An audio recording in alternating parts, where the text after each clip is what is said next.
Continue कर रहे हैं chapter number 18 risk management and इसमें नेक्स्ट टॉपिक है ईएसजी रिस्क असेसमेंट, जिसमें ईएसजी का मतलब क्या है, एनवायरमेंटल सोशल एंड गवर्नेंस। ठीक है, आपके सब्जेक्ट का भी नाम यही है।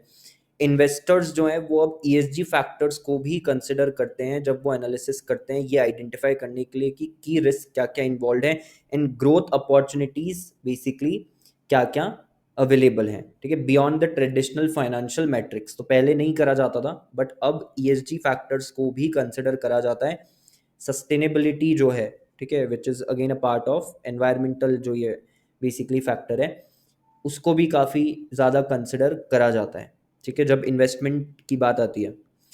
देन ईएसजी मैट्रिक्स जो भी हैं ये नॉन फाइनेंशियल हैं एंड ऑब्वियसली मैंडेटरी नहीं है। ठीक है, स्टैंडर्ड फाइनेंशियल रिपोर्टिंग की अगर हम बात करें तो वहाँ पर इसके बारे में डिस्क्लोज करना, बताना, वो सब मैंडेटरी नहीं है।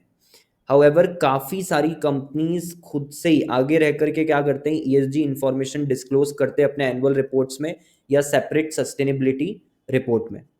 To facilitate better ESG integration into investment decisions, several organizations are developing standards and defining materiality। ठीक है, कौन सी ऑर्गेनाइजेशन, जैसे sustainability accounting standards board, global reporting initiative, task force on climate related financial disclosure. तो ये लोग कोशिश कर रहे हैं कि अच्छे से अच्छे तरीके से ईएसजी को इंटीग्रेट करा जा सके जो भी इन्वेस्टमेंट डिसीजन है उसके अंदर। अब सबसे पहले बात करते हैं एनवायरमेंटल रिस्क की। तो इसमें एनवायरमेंट रिलेटेड इश्यूज आ जाएंगे, जैसे ग्रीन हाउस गैस एमिशंस हो गया, डिफॉरेस्टेशन हो गया, pollution, water usage, biodiversity, waste, ये सब इसमें आएगा। सोशल रिस्क की अगर बात करें तो इसमें customer relations, human rights, labour rights, employ relation, occupational safety and health, supply chains, diversity, inclusion, ये सब इश्यूज आ जाएंगे। एंड गवर्नेंस की अगर बात करें तो इसमें इश्यूज आएंगे जैसे succession planning, board management practices, executive compensation, diversity among the board and management, corruption, fraud, data hygiene, security, equity, ये सब इसके अंदर आ जाएगा। सिग्निफिकेंस की अगर बात करें ईएसजी रिस्क असेसमेंट के, तो सबसे पहले तो देखो इससे सस्टेनेबिलिटी आप एनहांस कर सकते हो। ठीक है, क्यों ज़रूरी है बेसिकली ईएसजी रिस्क असेसमेंट करना, बिकॉज इसकी मदद से हम सस्टेनेबिलिटी को क्या कर सकते हैं, एनहांस कर सकते हैं। अगर बेटर अंडरस्टैंडिंग होगी ईएसजी रिस्क की तो कंपनीज इफेक्टिवली यूटिलाइज कर पाएंगे अपने रिसोर्सेज को, टैकल कर पाएंगे राइजिंग ऑपरेशन कॉस्ट को, सेफ इन्वेस्टमेंट्स कर पाएंगे, एम्प्लॉय रिटेंशन जो है वो इम्प्रूव हो जाएगा, इन रेगुलेशंस के साथ एडर कर पाएंगे। Recognizing these potential risk and effectively managing them not only makes the organization resilient to future challenges, यानी जो फ्यूचर में चैलेंजेस आएंगे उनसे भी हम आसानी से डील कर सकते हैं, बट साथ साथ में कॉम्पिटिटिव एडवांटेज भी आपको मिलता है, बिकॉज आप क्या कर पा रहे हो, आप ऑप्टिमम यूटिलाइजेशन कर पा रहे हो रिसोर्सेस का, ऑप्टिमम यूटिलाइजेशन कर पा रहे हो रिसोर्सेस का। जब आप ऑप्टिमम यूटिलाइजेशन करते हो तो ऑब्वियसली जो रिटर्न्स हैं वो आपके क्या होते हैं, इंक्रीज हो जाते हैं। तो जब आप ईएसजी रिस्क असेसमेंट करोगे और आपको ईएसजी रिस्क के बारे में पता चलेगा और आप बेटर तरीके से अपनी रिसोर्सेज को चैनलाइज कर पाओगे, यूटिलाइज कर पाओगे, तो ओवरऑल सस्टेनेबिलिटी जो है वो क्या होगी, बढ़ेगी। सेकंड, रेगुलेटरी कंप्लायंस इंप्रूव होगा, बिकॉज स्टेक होल्डर्स की भी ग्रोइंग डिमांड है अकाउंटेबिलिटी के लिए when it comes to ESG factors. ठीक है, इसीलिए रेगुलेटरी ऑब्लिगेशंस अब ईएसजी से रिलेटेड जो भी रेगुलेटर्स हैं वो क्या करने लगे, प्रोवाइड करने लगे, प्रिस्क्राइब करने लगे। Integrating ESG factors as a part of the risk management structure makes communicating effectively with governing authorities easier, thereby जो रिसोर्स का बर्डन है वो मिनिमाइज हो जाता है and requirement for legal intervention जो है वो भी क्या हो जाता है, मिनिमाइज हो जाता है, बिकॉज अपने आप में वो क्या हो गया, एक तरीके से सेल्फ रेगुलेटरी हो गया, सेल्फ रेगुलेटरी हो जाता है ऑर्गेनाइजेशन के लिए। Then increased investment potential, socially aware investors जो हैं they are now seeking integration of ESG values into their portfolios, ये इंश्योर करने के लिए कि हम सस्टेनेबल इन्वेस्टमेंट करें, because going forward in near future वही कंपनीज जो है वो ग्रो करने वाली हैं। ठीक है, जो सस्टेनेबिलिटी पर ध्यान दे रही हैं। ठीक है, अगर आप सस्टेनेबिलिटी पे ध्यान नहीं दे रहे तो फिर आपको प्रेफर नहीं करा जाएगा, आप कहीं ना कहीं पीछे रह जाओगे। ठीक है, इसलिए आप देखोगे कि ऑलमोस्ट हर कंपनी इस चीज के अंदर इन्वॉल्व है, इवन स्टार्टअप्स भी इसके अंदर इन्वॉल्व होते हैं स्टार्टिंग से ही। ठीक है, so those organizations that have well established ESG risk management systems they fare better in attracting the investors। Then employ productivity better होती है। Organization with the highest employ satisfaction had ESG scores 14% higher than the global average. एक data दिया हुआ है इस बात को support करने के लिए। क्यों? बिकॉज एनवायरमेंटल परफॉर्मेंस जो है वो स्ट्रांग हो जाती है कंपनीज की। ईएसजी कॉन्शियस ऑर्गेनाइजेशन अपने प्रोडक्टिविटी इंक्रीज कर सकते हैं एम्प्लॉय की, उनका मोटिवेशन और रिटेंशन जो है वो भी इंप्रूव कर सकते हैं। Additionally, organized ESG risk management promotes employee well-being through consideration जैसे health and safety, work schedules, diversity and inclusion. And this not only enhances employee experience, but साथ साथ में उनकी performance भी जो है वो क्या हो जाती है, better हो जाती है। एंड ग्रेटर प्रॉफिटेबिलिटी, अगर आप ईएसजी रिस्क मिटिगेट कर लेते हो तो वो न केवल कंपनी को फेवरेबल बना देता है for investments but also enhances the profitability overall company की भी। और फिर अगर कंपनी अच्छा कर रही है तो इन्वेस्टमेंट्स जो आपने करी है कंपनी में वो भी अच्छा रिटर्न आपको देंगे। According to McKinsey research, ESG strategies can affect operating profits by as much as 60%। ठीक है, बिकॉज बात वही है कि आप जितना ऑप्टिमली यूटिलाइज कर सकते हो, जितना कॉस्ट कटिंग कर सकते हो, ऑपरेटिंग कॉस्ट जितनी कम करोगे, आपका प्रॉफिटेबिलिटी मार्जिन जो है वो उतना ही ज्यादा बढ़ेगा। ESG responsive organization are more likely to attract customer and top talent, promoting their top line growth, revenue। Top line का मतलब क्या होता है? रेवेन्यू। ठीक है, तो रेवेन्यू आपका बढ़ेगा जितने ज्यादा कस्टमर्स आपसे बाय करेंगे। और आजकल कस्टमर्स जो है वो क्या प्रेफर करते हैं? सस्टेनेबिलिटी। ठीक है, सस्टेनेबल तरीके से जो एनवायरनमेंट को बिना नुकसान पहुंचाए काम कर रहा है, सोसाइटी को बिना नुकसान पहुंचाए काम कर रहा है, ट्रांसपेरेंसी रख रहा है, अकाउंटेबिलिटी रख रहा है, ऐसी कंपनीज को प्रेफर करा जाता है। ठीक है, जब आप स्टॉक मार्केट में भी इन्वेस्टमेंट करते हो, कंपनी के शेयर्स बाय करते हो, तो ऑब्वियसली पहले एनुअल रिपोर्ट पढ़ी जाती है फंडामेंटल एनालिसिस करने के लिए। वो सब क्यों करा जाता है? टू अंडरस्टैंड कि कंपनी किधर जा रही है। ठीक है, डायरेक्शन क्या है कंपनी का। देन ईएसजी रिस्क मैनेजमेंट की बात करें तो ESG risk management also involve same 3 steps: identify करना रिस्क को, क्वांटिफाई करना रिस्क को, एंड फिर मैनेज करना, जिससे कि ऑर्गेनाइजेशनल सस्टेनेबिलिटी क्या करी जा सके, मेक श्योर करी जा सके। With this new focus on ESG factors in risk analysis, decision makers को क्वांटिफाई करना जरूरी है ईएसजी रिस्क को for effective risk management. ESG risk को क्वांटिफाई और रिपोर्ट करा जाता है in the form of companies ESG score. ठीक है, ईएसजी रिस्क स्कोर या रेटिंग। ठीक है, इसकी मदद से क्या करा जाता है? जो ये रिस्क है उसको क्वांटिफाई करा जाता है। A low risk rating indicates effective risk management and a high risk score signifies की इनकंसिस्टेंसीज हैं। Then every company is vulnerable to ESG risk and requires ESG risk management to avoid financial and reputational damage.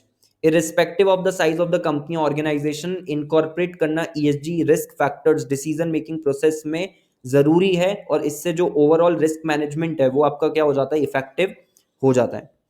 Environmental risk की अगर बात करें तो definition से क्या समझ में आता है कि इट अराइजेस फ्रॉम या transmitted through air, water, soil या food chains to humans. Origin की अगर बात करें तो इसमें कुछ रिस्क मैन मेड भी हो सकती है, जैसे न्यू टेक्नोलॉजीज के कारण, प्रोडक्ट्स के कारण या केमिकल्स के कारण। इन बाकी सब नेचुरल हैजार्ड्स हो जाएंगे। ठीक है, जो कि इंटरेक्ट करते हैं ह्यूमन एक्टिविटीज के साथ, जैसे फ्लड्स हो गया। प्रिडिक्टेबिलिटी की अगर बात करें तो इसमें कुछ रिस्क जो है उनको तो प्रिडिक्ट करा जा सकता है, जैसे इंडस्ट्रियल पॉल्यूशन। लेकिन ज्यादातर रिस्क जो इस कैटेगरी में फॉल होंगी, एनवायरमेंट वाली कैटेगरी में, वो अनएक्सपेक्टेड होती है और बाद में ही जब वो हो जाती है, ऑकर हो जाती है, उसके बाद ही उनको रिकॉग्नाइज कर पाते हैं। जैसे ओजोन लेयर डैमेज फ्लोरोकार्बन से जो था। ठीक है, तो वो कब पता चला? जब एक्चुअली वो लेयर डैमेज हो गई। ठीक है, उसमें एक होल हो गया। कॉमन कैरेक्टरिस्टिक्स क्या है? ये रिस्क अफेक्ट करते हैं पीपल को जिन्होंने वॉलेंटरली चूज नहीं करा है to be expose to them. ठीक है, यानी कि अ, हमने आगे रह करके चूज नहीं करा, बट फिर हमको भी असर डाल सकते हैं कि यस, अगर पॉल्यूशन हुआ, अगर इंडस्ट्रियल, जैसे for example Bhopal gas tragedy हुई थी। ठीक है, तो उसमें क्या लोगों ने चूज करा था? नहीं। ठीक है, वो जब रिस्क हुई, जब वो केमिकल जो है वो एयर के थ्रू बेसिकली ट्रांसमिट हुआ, तो जितने भी लोग थे आसपास वो सब अफेक्ट हुए। ठीक है, तो ये रिस्क उन लोगों को भी अफेक्ट करती है जिन्होंने वॉलेंटरली चूज नहीं करा है उस रिस्क की तरफ exposure. Then they often require regulation beyond individual control, typically by government या authorities. Impacts can be intergenerational। अगर इसका एक असर देखा जाए तो वो इंटरजनरेशनल भी हो सकता है, जो आगे बेसिकली जनरेशन होगी उस पर भी इसका असर पड़ सकता है। ठीक है, फ्यूचर पॉपुलेशन इससे अफेक्ट हो सकती है। जैसे रिसोर्सेस अगर हमने ढंग से मैनेज नहीं करे, मिसमैनेजमेंट है। ठीक है, वाटर अननेसेसरी वेस्ट कर रहे हैं, एनर्जी के जो सोर्सेज हैं अननेसेसरी वेस्ट कर रहे हैं एनर्जी, तो ऑब्वियसली फ्यूचर जनरेशन्स को प्रॉब्लम फेस करनी पड़ेगी। एक्सक्लूजन्स में बात आती है personal risk from voluntary activities, जैसे स्मोकिंग आप कर रहे हो, रॉक क्लाइंबिंग कर रहे हो, तो इनको एनवायरमेंटल रिस्क नहीं बोलेंगे जब तक कि ये दूसरों को अफेक्ट नहीं करते एनवायरमेंटल मीडियम्स के थ्रू। ठीक है, एनवायरमेंटल मीडियम्स का मतलब क्या है, जो हमने यहाँ पर ऊपर पढ़ा था ना कि ये ट्रांसमिट होता है through air, water, soil, food chains. अगर इसके थ्रू ट्रांसमिट हो रही है तो हम बोल सकते हैं कि हाँ एनवायरमेंटल रिस्क है, बट ये जो है स्मोकिंग, रॉक क्लाइंबिंग, ये सब चीजें इसमें नहीं आएगी। रॉक क्लाइंबिंग करते वक्त गिर गए आप तो वो इसके अंदर नहीं आएगा। Examples of cross impact, smoking में affect non smokers slightly, passive smoking जिसको बोलते हैं, but it's still subject to risk assessment and public policy. ठीक है, एनवायरमेंट के अंदर कंसिडर नहीं होगा। मॉडर्न रेलेवेंस की बात करें तो एनवायरमेंटल रिस्क का gaining attention from investor and consumers both, and they are tied to concern जैसे climate change, green house gas emission, resource use and biodiversity. Definition की अगर बात करें तो एनवायरमेंटल रिस्क का मतलब है potential of an organization to negatively impact the environment. अगर ऑर्गेनाइजेशन एनवायरमेंट को नुकसान पहुंचा सकती है तो कहीं ना कहीं वो ऑर्गेनाइजेशन एनवायरमेंटल रिस्क फेस कर रही है। Following are few of the examples environmental risk के, जैसे impact of climate change on GHG emissions, security and use of water, reducing waste and recycling, pollution control and prevention, deforestation, safeguarding thriving ecosystems, effect on biodiversity, safeguarding जो maritime resources हैं, ocean की जो life basically है, ठीक है वो।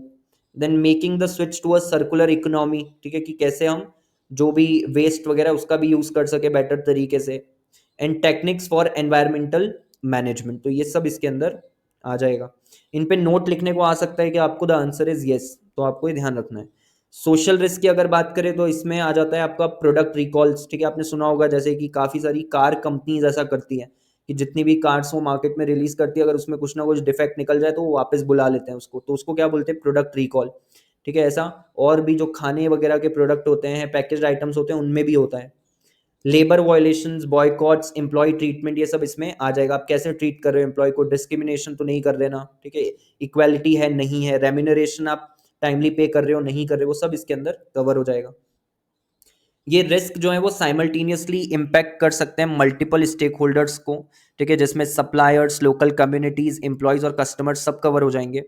Social risk काफ़ी ज़्यादा कॉम्प्लेक्स होती है, वाइड स्प्रेड भी होती है, प्लस इंटरलिंक भी होती है आपस में, बिकॉज एक कस्टमर के साथ आपने गलत करा तो बाकी और भी कस्टमर्स जो है वो बेसिकली उस पर क्वेश्चन रेज कर सकते हैं, क्रेडिबिलिटी पे क्वेश्चन रेज कर सकते हैं।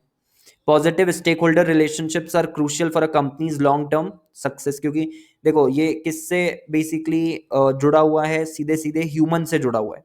ठीक है, और आप बिना ह्यूमन इंटरवेंशन के उनको प्रॉपरली ट्रीट करे बिना बिजनेस रन नहीं कर सकते। ठीक है, इसीलिए बहुत ज़्यादा इंपॉर्टेंट है, and this is specially important for businesses जो कि पब्लिक ट्रस्ट पर चलते हैं।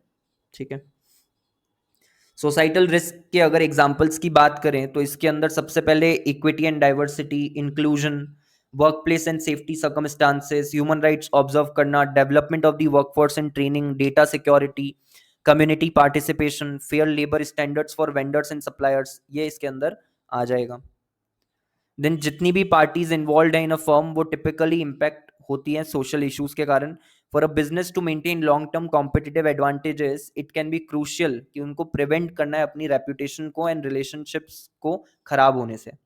ठीक है, तो वो जो भी सोशल रिस्क है, ठीक है, उसके लिए प्रॉपर मेजर्स उनको लेने, प्रॉपर पॉलिसीज होनी चाहिए। इसीलिए एम्प्लॉय के बिहेवियर को लेकर के भी पॉलिसीज होती है, ऑर्गेनाइजेशन के कल्चर को लेकर के पॉलिसी होती है, राइट्स को लेकर के पॉलिसी होती है। वो सब क्यों होता है, जिससे कि ये रिस्क फेस ना करे एक ऑर्गेनाइजेशन।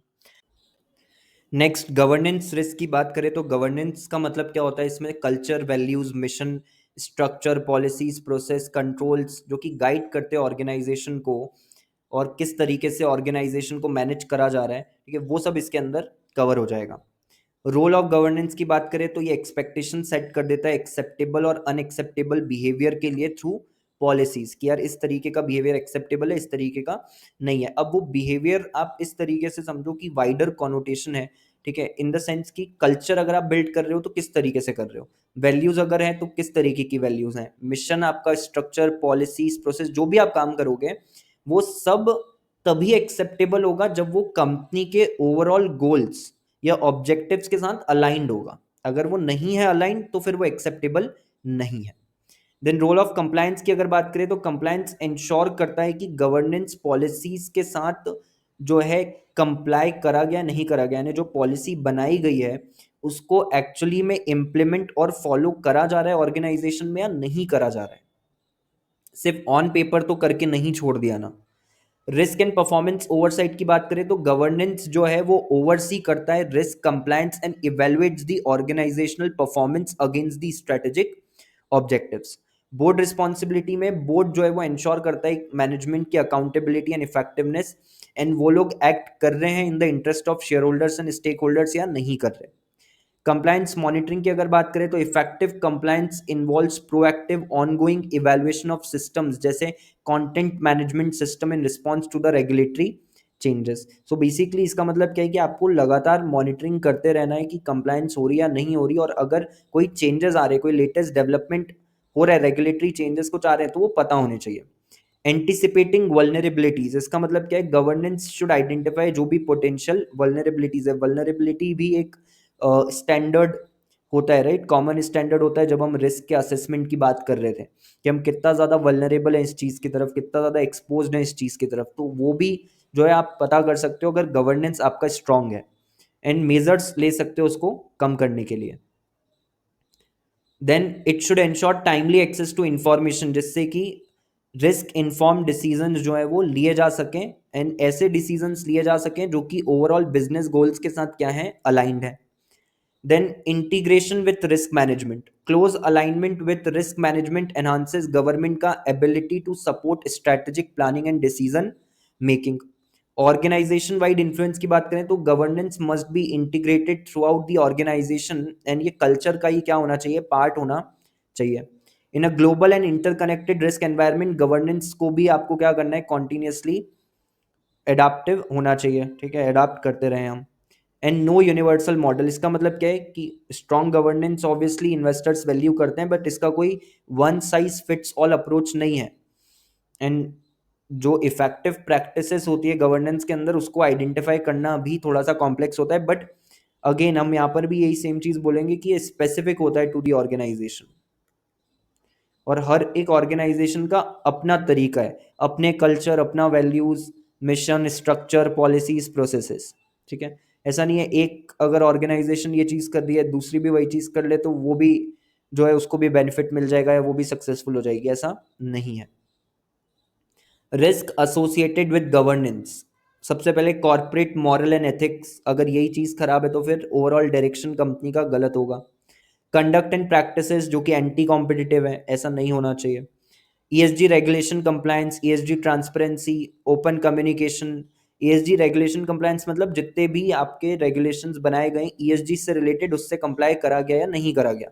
ईएसजी ट्रांसपेरेंसी मतलब जो भी ईएसजी से रिलेटेड इंफॉर्मेशन है वो प्रोवाइड करी जा रही है या नहीं करी जा रही है। कम्युनिकेशंस किस तरीके से काम करता है ऑर्गेनाइजेशन में, ओपन कम्युनिकेशन है, यानी जब आप चाहो तो इजीली रीच आउट कर सकते हो या नहीं कर सकते, ठीक है। अगर इजीली हम रीच आउट नहीं कर सकते, इजीली हम इंफॉर्मेशन एक्सचेंज नहीं कर सकते हैं तो कहीं ना कहीं कम्युनिकेशन फिर थोड़ा सा सही नहीं है। देन ग्रीवियंस रिड्रेसल को लेकर के क्या पॉलिसीज और प्रोसेसेस हैं, फ्रॉड एंड करप्शन को प्रिवेंट करने के लिए क्या करा जा रहा है, एग्जीक्यूटिव का कंपनसेशन जो है वो उनकी परफॉर्मेंस के अकॉर्डिंग है या नहीं है। एग्जॉर्बिटेंट कंपनसेशन तो नहीं दिया जा रहा है बिकॉज जो भी पैसा है वो तो अगेन इन्वेस्टर्स से आया है या शेयर होल्डर से आया है, तभी तो कंपनी बन पाई है ना, तो वो एक चीज ध्यान रखनी है। Then diversity of the board of directors, corruption and extortion, standards and regulations, taxes pay करे जा रहे नहीं पे करे जा रहे, ये सब इसके अंदर आ जाएगा। यहाँ पर आपको पीएनबी स्कैम की केस स्टडी दी है, ये आपको एक बार खुद से जो है वो रीड करना है, ठीक है। इसमें जो भी पीएनबी स्कैम हुआ था वो पूरा इसमें आपको डिटेल में बताया हुआ है, और मैंने इसको पॉइंट वाइज फॉर्म में भी करके दिया हुआ है, तो आप इसको एक बार रीड कर लोगे। इन केस आपको कोई भी चीज़ इसमें समझ में नहीं आती तो ऑब्वियसली आप मेरे साथ वो चीज़ डिस्कस कर सकते हो, बट बहुत ईजी है, ठीक है, आपको खुद ब खुद समझ में आ जाएगा। देन ईएसजी रिस्क मैनेजमेंट की अगर बात करें तो ईएसजी अपने आप में एक स्पेशलाइज्ड एरिया है रिस्क मैनेजमेंट का, और वाइड रेंजिंग एप्लीकेशन है ईएसजी की बिकॉज एमर्जिंग एरिया है। ठीक है, राइट अप्रोच और टूल्स के साथ ईएसजी एश्योरेंस जो है it can be manageable and not overwhelming. मतलब ऐसा नहीं होगा कि यार अब ईएसजी से रिलेटेड भी चीजें देखनी है तो ऑर्गेनाइजेशन के अंदर जो लोग काम कर रहे हैं वो ओवरवेलम हो गए, घबरा गए कि यार अब ये चीजें भी करो।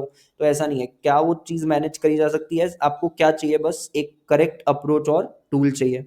Managing ESG risk is crucial to identify, mitigate and reduce the associated threat. ESG software जो है वो काफी इसमें मदद कर सकता है। आधे से ज्यादा जो इवैल्यूएशन प्रोसेस की चीजें हैं वो ऑटोमेटिक हो जाएगी अगर आप ईएसजी सॉफ्टवेयर यूज करते हो तो। कोई यूनिवर्सल अप्रोच नहीं है कि कैसे ईएसजी रिस्क को असेस करना है, ठीक है, बिकॉज अभी एमर्जिंग एरिया है, कोई ग्लोबल स्टैंडर्ड्स वगैरह नहीं है, बना रहे हैं अभी तो, ठीक है, स्टैंडर्ड्स ऑर्गेनाइजेशन का जो हमने पढ़ा था ऊपर।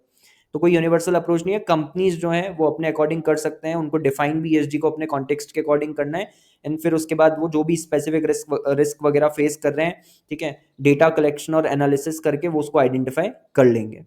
Like any other risk type, comprehensive ESG risk assessment जो है वो आपका business processes with ESG goals के साथ क्या होना चाहिए? अलाइंड होना चाहिए, ठीक है। ऑब्वियसली रिस्क असेसमेंट अगर ईएसजी के आपके जो बिजनेस गोल्स हैं उसके साथ एसोसिएटेड नहीं है तो वो किसी काम का नहीं है। फिर आती है बात क्लाइमेट रिस्क की। क्लाइमेट रिस्क की बात करें तो इसके अंदर weather and climate related risk जो है वो काफ़ी ज़्यादा बढ़ गई है, ठीक है। रिसेंट कुछ अगर आप डिकेड्स देखो तो इसमें क्लाइमेट चेंज को लेकर के काफ़ी ज़्यादा बातचीत होती है, जिससे कि बहुत ज़्यादा लॉस और डैमेज जो है वो हो सकता है गोइंग फॉरवर्ड अगर इसको हमने इस पर ध्यान नहीं दिया, कंट्रोल नहीं करा तो।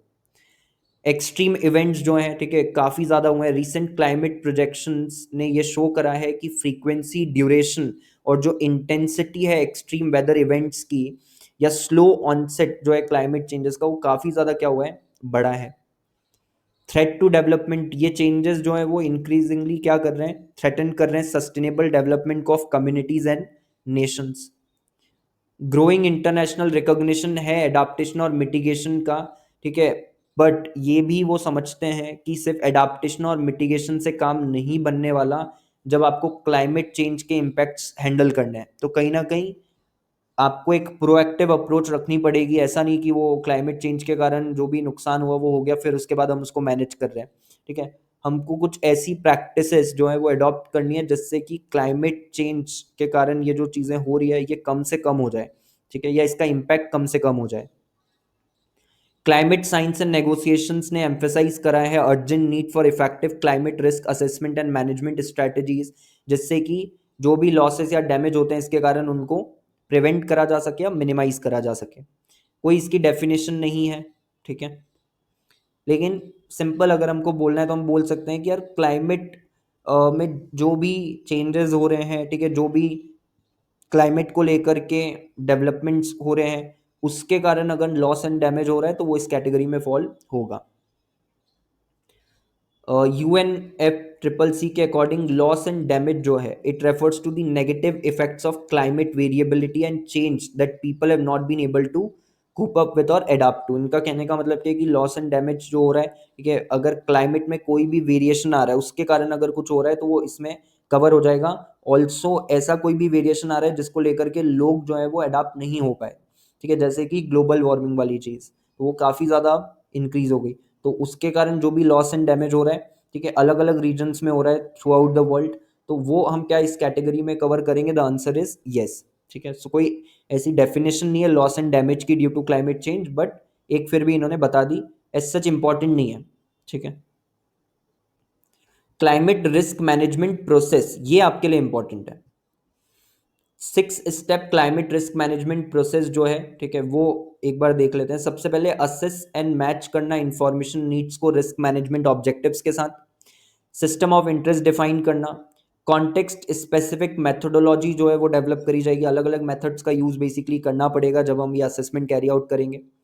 एंड रिस्क आइडेंटिफिकेशन करा जाएगा जिससे कि हम low and high level of climate related risk को क्या कर सकें? आइडेंटिफाई कर सकें।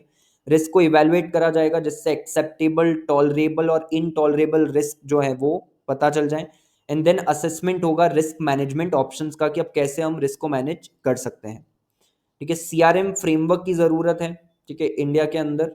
तो इसमें यही बोला उन्होंने कि majority of India population is vulnerable to climate change and उसके इम्पैक्ट। इकोनॉमी हैविली डिपेंड करती है क्लाइमेट सेंसिटिव सेक्टर्स पे, जैसे एग्रीकल्चर हुआ, फॉरेस्ट्री हुआ, वाटर हुआ। अगर क्लाइमेट सेंसिटिव सेक्टर्स हैं तो क्लाइमेट में कुछ भी चेंज हुआ तो इनका असर इस पे पड़ेगा, और इन पे असर पड़ेगा तो फिर पूरी इकोनॉमी पे भी असर पड़ेगा। Strong reliance on natural resources, ये कहीं ना कहीं क्या करते हैं, जो सेंसिटिविटी है टू क्लाइमेट फ्लक्चुएशन उसको बढ़ा देते हैं। India houses 18% of the world's population on just 2.3% of the global land, adding pressure on the local resources. तो ये नंबर से ही आप समझ सकते हो कि कितना ज़्यादा प्रेशर है जो नेचुरल रिसोर्सेज है, लोकल रिसोर्सेज हैं उसके ऊपर। तो हम जितना ज़्यादा जो भी पॉपुलेशन है उसकी नीड्स को फुलफिल करने के लिए एनवायरनमेंट को एक्सप्लॉइट करेंगे, उतना ही ज़्यादा क्लाइमेट चेंज का जो इम्पैक्ट है वो देखने को मिलेगा।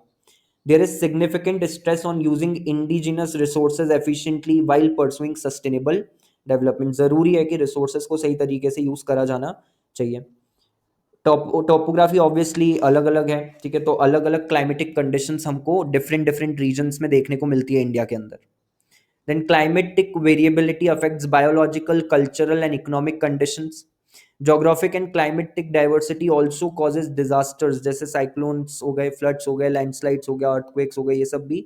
और तो ये और ज्यादा बढ़ता ही जा रहा है, ठीक है, कम नहीं हो रहा है, ये चीज बढ़ती जा रही है। आप हाई टाइड्स का आए दिन सुनते रहते हो, तो क्यों हो रहा है वो? Because of the climatic diversity. And last में जरूरी है CRM framework. So intersection of climate vulnerability and disaster risk makes it essential for India to develop a robust climate risk management framework, जिससे कि इस एरिया को लेकर के effective decision making कर सके ऑर्गेनाइजेशंस भी और बाकी जो भी लोग एक्सपोज्ड हैं टू द क्लाइमेट रिस्क, वो लोग भी। ठीक है, सो अभी तक ऐसा कोई फ्रेमवर्क नहीं है, बट होना चाहिए।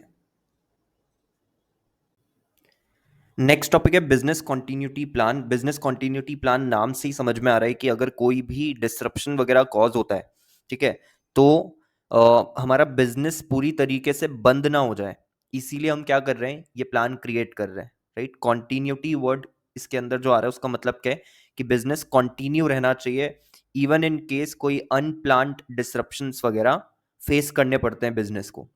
सो बीसीपी इज अ डॉक्यूमेंट जो कि आउटलाइन करता है कि कैसे बिजनेस ऑपरेट करेगा जब कोई अनप्लान्ड सर्विस डिसरप्शंस फेस करने पड़ेंगे। इसमें प्रिवेंशन और रिकवरी स्ट्रेटजीज दोनों होती है, जिससे कि हम पोटेंशियल थ्रेट्स को क्या कर सकें, मैनेज कर सके। तो प्रिवेंशन से रिलेटेड मेजर्स भी होंगे इसके अंदर, और रिकवरी कैसे करनी है अगर कोई अनप्लान्ड सर्विस डिसरप्शन हो जाता है, तो उसके बाद फिर हम रिकवर कैसे करेंगे, उससे रिलेटेड स्टेप्स या उससे रिलेटेड मेजर्स भी इसके अंदर लिखे होते हैं। इसको कस्टमाइज करा जा सकता है स्पेसिफिक डिपार्टमेंट्स के लिए, जैसे कि फाइनेंस, एचआर, मार्केटिंग, बिकॉज हर एक डिपार्टमेंट अलग अलग तरीके के सर्विस डिसरप्शंस जो है वो क्या कर सकता है, फेस कर सकता है। उसके बाद department specific BCP focus areas की अगर बात करें, तो फाइनेंस ऑपरेशंस में हमको क्या करना है, इंश्योर करना है कॉन्टिन्यूटी जो भी फाइनेंशियल सिस्टम्स और प्रोसेसेस हैं इन प्लेस। मेंटेन करना है access to sufficient financial resources, ठीक है, as and when needed financial resources होनी चाहिए, नहीं होगी तो ऑब्वियसली बिजनेस फिर आप नहीं चला पाओगे। एंड फोकस करना फाइनेंशियल रिपोर्टिंग पे एंड रेगुलेटरी कंप्लायंस पे। फाइनेंशियल रिपोर्टिंग प्रॉपर होनी चाहिए, जो डेटा कैप्चर करा जा रहा है, डाला जा रहा है फाइनेंशियल रिपोर्टिंग में, वो रेलेवेंट होना चाहिए और एक्यूरेट होना चाहिए। प्लस कंप्लायंस करा जा रहा है रेगुलेशंस के साथ या नहीं करा जा रहा। Include steps to secure financial data, कैसे सिक्योर करेंगे वो इसमें लिखा होना चाहिए।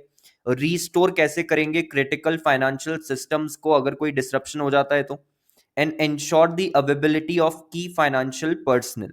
की फाइनेंशियल पर्सनल जो है वो हर वक्त क्या होने चाहिए, अवेलेबल होने चाहिए। तो ये चीजें हम क्या करेंगे, फाइनेंस ऑपरेशंस करके जो बेसिकली डिपार्टमेंट स्पेसिफिक हेड है बीसीपी का, उसके अंदर इंक्लूड करेंगे। एचआर ऑपरेशन से रिलेटेड क्या क्या जाएगा, कॉन्टिन्यूटी ऑफ पर्सनल रिसोर्सेज, इसका मतलब क्या हुआ, जो भी काम करने वाले हैं एम्प्लॉयज हैं वो अवेलेबल होना चाहिए।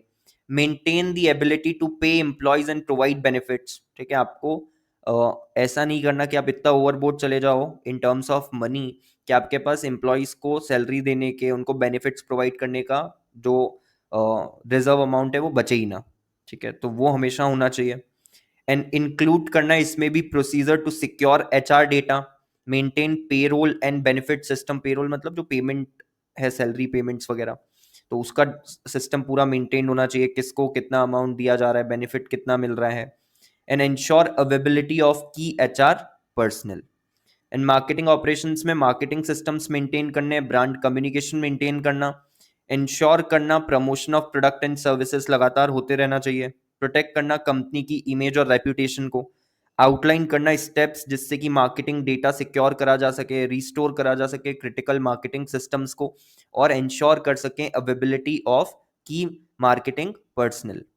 पर्पस जो है डिपार्टमेंटल बीसीपी का वो ये कि क्लियर फ्रेमवर्क मिल जाए जो कि क्राइसिस के दौरान क्या करा जाएगा, फॉलो करा जाएगा, डिसरप्शन के दौरान क्या करा जाएगा, फॉलो करा जाएगा। हर एक डिपार्टमेंट जो है उसको इफेक्टिवली रिस्पॉन्ड करना है, अपने ऑपरेशंस जो है वो मेंटेन करके रखने हैं अंडर डिसरप्शन ऑल्सो। ऐसा नहीं कि डिसरप्शन हुआ तो सब चीजें बंद हो गई। फीचर्स क्या होते हैं इफेक्टिव बीसीपी के, कब आप बोलोगे कि यार एक बिजनेस कॉन्टिन्यूटी प्लान इफेक्टिव लग रहा है? तो सबसे पहले डिपार्टमेंट स्पेसिफिक उसके अंदर आपको प्रोसीजर्स जो है वो मेंशन करने, स्टेप्स मेंशन करना है। एक्शनेबल का मतलब क्या है कि सिर्फ प्रोसीजर्स नहीं, स्टेप बाय स्टेप बताओ कि पहले ये करना, दूसरा ये, तीसरा ये, जिससे कि क्लैरिटी रहे जो भी पर्सनल है या जो भी कंसर्न पर्सन है उसके दिमाग में। Then focus on data security, system का restoration and key personnel availability, जो हम यहाँ पर देखते हुए भी आए हैं। ठीक है, किन किन चीजों को लेकर आपको स्टेप्स आउटलाइन करनी है। Then alignment with regulatory and operational priorities and supports quick recovery and minimize the down time. तो अगर बंद भी करने पड़ते हैं ऑपरेशंस तो कम टाइम के लिए बंद करने पड़े। ठीक है, ज्यादा टाइम के लिए अगर बंद कर देंगे तो ऑब्वियसली लॉसेस हो जाएंगे। तो मिनिमाइज डाउन टाइम का मतलब क्या है, कम से कम टाइम में वापस से ऑपरेशंस जो है वो स्टार्ट हो जाए। और क्विक रिकवरी मतलब जल्दी से जल्दी जो भी गलत हो गई हैं चीजें, डिस्ट्रप्शन के कारण जो भी डैमेज हो गया उसको सही कर दिया जाए। तो ये फीचर्स आपको ध्यान में रखने हैं। ठीक है, ऊपर भी जो हमने अभी पढ़ा अलग अलग डिपार्टमेंट स्पेसिफिक क्या क्या चीजें आएंगी ये भी आप ध्यान में रखोगे, इस पे भी क्वेश्चन बन के आ सकता है। कंपोनेंट्स क्या क्या होते हैं बिजनेस कॉन्टिन्यूटी के, सबसे पहले स्ट्रेटेजी। ठीक है, सो ऑब्जेक्ट्स जो कि रिलेटेड होते हैं स्ट्रेटजीज के साथ उनको यूज करा जाता है by the business to complete day to day activities while ensuring continuous operations. Organization, objects that are related to the structure, skills, communications and responsibilities of its employees, उसका use करा जाता है। एप्लीकेशन एंड डेटा, ऐसे objects जो कि related है to the software जो जरूरी है बिजनेस ऑपरेशंस कैरी आउट करने के लिए, एज वेल एज जो मेथड होती है to provide high availability that is use to implement that software, ये इसके अंदर आ जाएगा। देन प्रोसेसेस की अगर बात करें तो objects that are related to critical business process जो जरूरी है to run the business, as well as IT process जो कि जरूरी है स्मूथ ऑपरेशंस इंश्योर करने के लिए। टेक्नोलॉजी के अंदर ऑब्जेक्ट्स जो कि रिलेटेड है किससे, systems, network, industry specific technology जो जरूरी है to enable continuous operation and backup वगैरह for applications and data. And facilities में objects that are related to providing disaster recovery site, अगर प्राइमरी साइट क्या हो जाती है, डिस्ट्रॉय हो जाती है, तो जो मैंने बोला था कि एक हमेशा आपके पास बैक ऑफिस होता है, ठीक है, या एक अल्टरनेटिव लोकेशन होती है,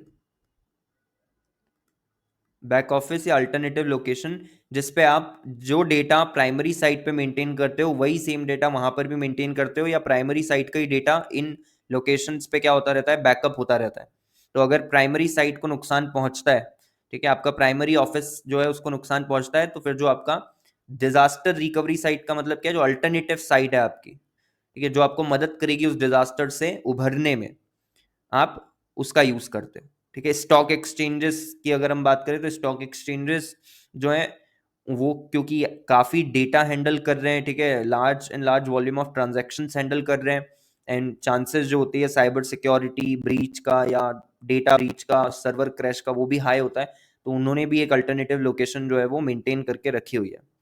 ठीक है, steps to creating a business continuity plan, कैसे क्रिएट करना है बिजनेस कॉन्टिन्यूटी प्लान को, उसके लिए स्टेप्स आपको बताइए। सबसे पहले हम असेंबल करेंगे एक बिजनेस कॉन्टिन्यूटी मैनेजमेंट टीम को, एक सेपरेट टीम होगी बेसिकली। ठीक है, उसको क्या करा जाएगा, असेंबल करा जाएगा, क्रिएट करा जाएगा। The makeup of your team depends on आपके कॉन्टिन्यूटी के ऑब्जेक्टिव्स क्या है एंड साइज क्या है कंपनी का। कितनी बड़ी टीम होगी वो किस बात पे डिपेंड करता है, दो बात पे डिपेंड करता है। पहला ऑब्जेक्टिव क्या है, दूसरा साइज क्या है कंपनी का। जो अच्छा बिजनेस कॉन्टिन्यूटी प्लान है उसमें क्या क्या चीजें आपको डिटेल में मेंशन करनी है, कि आपका स्टाफ जो है उसको आखिर करना क्या है, अगर कोई इवेंट होता है डिजास्टर से रिलेटेड तो एक्चुअली में क्या करें वो उसमें लिखा होना चाहिए। ऐसा नहीं कि उस टाइम पर स्टाफ आपस में डिस्कस कर रहा है कि अब क्या करना है। सो एक्शनेबल, जो वो वर्ड हमने पहले भी देखा था कि एक्शनेबल प्रोसीजर्स मेंशन करो, एक्शनेबल स्टेप्स मेंशन करो, उसका मतलब क्या है, तुरंत पढ़ करके हम उस पर जो है इंप्लीमेंट उसको कर सकते हैं। Then what communication methods are required and time frame जिसमें क्रिटिकल आईटी सर्विसेज जो है उनको अवेलेबल होना है। Create a contact list of key people जो कि इन्वॉल्व है कंपनी के बिजनेस कंटिन्यूटी प्लान में, इंक्लूडिंग उनका नेम, टाइटल, कम्युनिकेशन इन्फो जिसमें वर्क और पर्सनल दोनों आ जाएगा, जैसे फोन नंबर, ईमेल एड्रेस। ठीक है, कम्युनिकेशन इन्फो का मतलब क्या है, phone number, email address. Then detailed overview provide करो उनके रोल्स एंड रिस्पॉन्सिबिलिटी का, जिससे सबको पता हो टीम के अंदर कि उनसे क्या चीज एक्सपेक्टेड है अगर कोई ऐसा इवेंट हो जाता है, अनप्लान्ड सर्विस डिसरप्शन हो जाता है। देन प्रोसेस होनी चाहिए in place for how your BCP will be updated and कैसे इन अपडेट्स को कम्युनिकेट करा जाएगा टीम के साथ में। ये जो टीम है ये प्रिपेयर करेगी standards for the project and train करेगी एडिशनल टीम मेंबर्स को।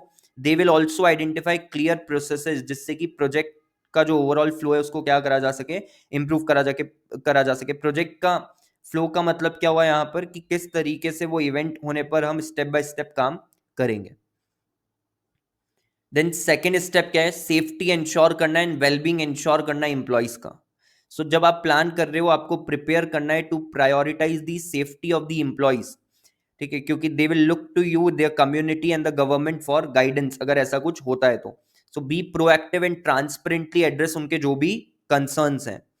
ठीक है, अभी की अगर बात करें तो कई सारी कंपनीज जो उन्होंने डिसाइड करा है टू इनिशिएट या expand the remote work arrangements and other policies जो कि अलाउ करते हैं एम्प्लॉइज को कि वो फ्लेक्सिबली क्या कर सकते हैं, वर्क कर सकते हैं।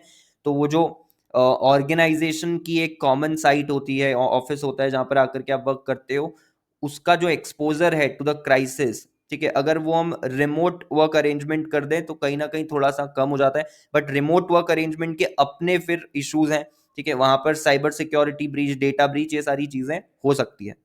Then depending on your industry you will want to reallocate the resources and reorganize the teams as well as establish employee well-being programs and procedures जो कि सपोर्ट करेंगे safe working environment. Make sure करो कि proper communication channels होने चाहिए जिससे कि सभी एम्प्लॉयज आपस में बातचीत कर सकें at the same time. Sending an email may not be sufficient अगर वाईफाई खराब है, डाउन है। Consider implementing a BC planning software with an integrated emergency messaging tool जिससे कि हम इंश्योर कर सके कि सभी business processes are continuous and everyone is safe. तो अगर वाईफाई डाउन भी है उसके बिना भी आप क्या कर पाओगे, मैसेज सेंड कर पाओगे। Communicate with your teams early and regularly and आपको इंगेज करना है एम्प्लॉइज के साथ में, जैसे जैसे हम करेंट क्राइसिस के थ्रू नेविगेट कर रहे हैं बातचीत जो है वो कॉन्टिन्यूसली होते रहना चाहिए। अगर बातचीत नहीं होगी ना तो जो अनसर्टेनिटी का लेवल है वो क्या हो जाएगा, बढ़ जाएगा। अनसर्टेनिटी का जो लेवल है वो बढ़ जाएगा। एंड अगर ये चीज बढ़ेगी तो ऑब्वियसली इसका मतलब क्या है कि क्लैरिटी नहीं रहेगी कि करना क्या है आखिर। और अगर क्लैरिटी नहीं रहेगी तो नुकसान जो है वो ज्यादा होगा बिकॉज हम डील नहीं कर पाएंगे। ठीक है, तो कॉन्टिन्यूस बेसिस पे कम्युनिकेशन करते रहना है जब इस क्राइसिस से डील कर रहे हैं। देन स्टेप 3 में अंडरस्टैंड द रिस्क जो आपकी कंपनी फेस कर रही है, ठीक है, कर सकती है उस कारण से। तो एक बार business continuity management team assemble हो गई उसके बाद आपको क्या करना है, कंडक्ट करना है एक business impact analysis. Business impact analysis BIA नाम से ही समझ में आ रहा है कि बिजनेस पर कितना असर पड़ेगा उस डिसरप्शन का या उस इवेंट का, वो आपको इसमें क्या करना है, समझना है। ठीक है, एस्टिमेट लगाना है। So this type of analysis will help you identify specific threats to financial performance, operations, supply chains, reputation, employees. It can serve as a starting point जब आप रिस्क को आइडेंटिफाई कर रहे हो। आप और आपकी टीम जो है उसको ब्रेनस्टॉर्म करना है एंड लिस्ट बनानी है थ्रेट्स की एंड पोटेंशियल रिस्क की एंड डिस्कस करना है कि किस तरीके से जिन रिस्क को उस लिस्ट में मेंशन करा गया है वो बिजनेस को अफेक्ट कर सकते हैं। ठीक है, ऑपरेशंस को अफेक्ट कर सकते हैं। स्टेप 4 में इंप्लीमेंट करना रिकवरी स्ट्रेटजीज। एक बार डिजास्टर हो गया और फाइनेंशियल लॉसेस जो है वो होने लगे तो फिर चैलेंजिंग हो जाएगा to get back on track without a BCP in place अगर आपके पास में ये प्लान नहीं है।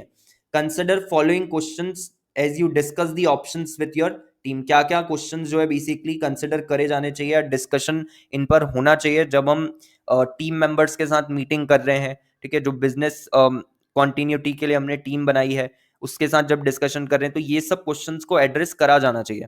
सबसे पहले तो do you have a way to get sales, HR, manufacturing and support personnel back to work after a disaster, जिससे कि हम ऑपरेशंस को कंटिन्यू कर सके, क्या कोई तरीका है?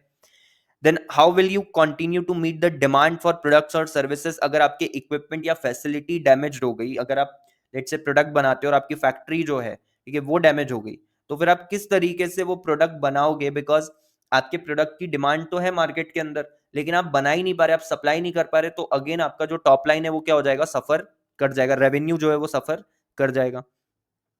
एंड अगर आपकी फैसिलिटीज जो है उन पे इम्पैक्ट पड़ता है, तो क्या आपके एम्प्लॉयज रिमोटली वर्क कर सकते हैं या अल्टरनेट लोकेशन से वर्क कर सकते हैं जल्दी से जल्दी? क्या ये चीज अरेंजमेंट करा जा सकता है इजीली? जो ट्रांजिशन होता है, ठीक है, in office work and work from home वाला, वो आसानी से हो सकता है या नहीं हो सकता? ठीक है, ये इसमें कवर हो जाएगा। देन स्टेप 5 में टेस्ट करेंगे, फिर से टेस्ट करेंगे एंड इम्प्रूवमेंट्स जो है वो करेंगे। तो अगेन ये भी एक कॉन्टिन्यूस प्रोसेस की तरह है, ठीक है। No matter how long you spend perfecting it, a business continuity plan is never truly finished, just as the risk and requirements of your industry are never set in stone. ये भी continuously change होते रहते हैं, तो business continuity plan भी आप एक तो बना नहीं सकते कि बस एक बना लिया और उसी को फॉलो करेंगे, नहीं, वो भी कॉन्टिन्यूसली चेंज होता रहेगा। Testing your business continuity plan allows you to validate it as you manage the risk. आप चेक कर सकते हो कि ये कितना इफेक्टिव होगा जब एक्चुअली में रिस्क हम फेस करेंगे, तो वो कैसे होगा? आपको कॉन्टिन्यूस बेसिस पे उसको टेस्ट करते रहना है। While 88% of the companies test their strategies to identify gaps, 63% of them do so to validate their plans. तो 88% जो है वो कहीं ना कहीं टेस्टिंग करते हैं, which is like good number, ठीक है। लेकिन 63 उनमें से ऐसे हैं जो उसको वैलिडेट भी करने पे काम कर रहे हैं कि यार हाँ, हमारा एक्चुअली में अगर वो चीज मटेरियलाइज होती है, वो डिसरप्शन मटेरियलाइज होता है या रिस्क मटेरियलाइज होता है, तो हम उससे डील कर पाएंगे। वो कंफर्मेशन जो है, ठीक है, वो होना बहुत जरूरी है। अगर वो नहीं है तो आपको टेस्टिंग जो है वो कॉन्टिन्यूस रखनी है। सो ये इंपॉर्टेंट है स्टेप्स, ठीक है। एक बार हेडिंग्स दोबारा से देख लेते हैं, इस पर आपको बिल्कुल क्वेश्चन बन के आ सकता है। सबसे पहले स्टेप में हम क्या कर रहे थे? सबसे पहले स्टेप के अंदर हम बिजनेस कॉन्टिन्यूटी मैनेजमेंट टीम बना रहे थे, ठीक है। सबसे पहली स्टेप में क्या कर रहे हैं? बिजनेस कॉन्टिन्यूटी मैनेजमेंट टीम को असेंबल कर रहे हैं। हेडिंग्स आपको एज इट इज लिख करके आनी है, इसीलिए इतना मैं एम्फेसिस इस पे कर रहा हूं। सबसे पहली स्टेप में असेंबल कर रहे हैं बिजनेस कॉन्टिन्यूटी मैनेजमेंट टीम को। सेकंड स्टेप में इंश्योर कर रहे हैं safety and wellbeing of your employees.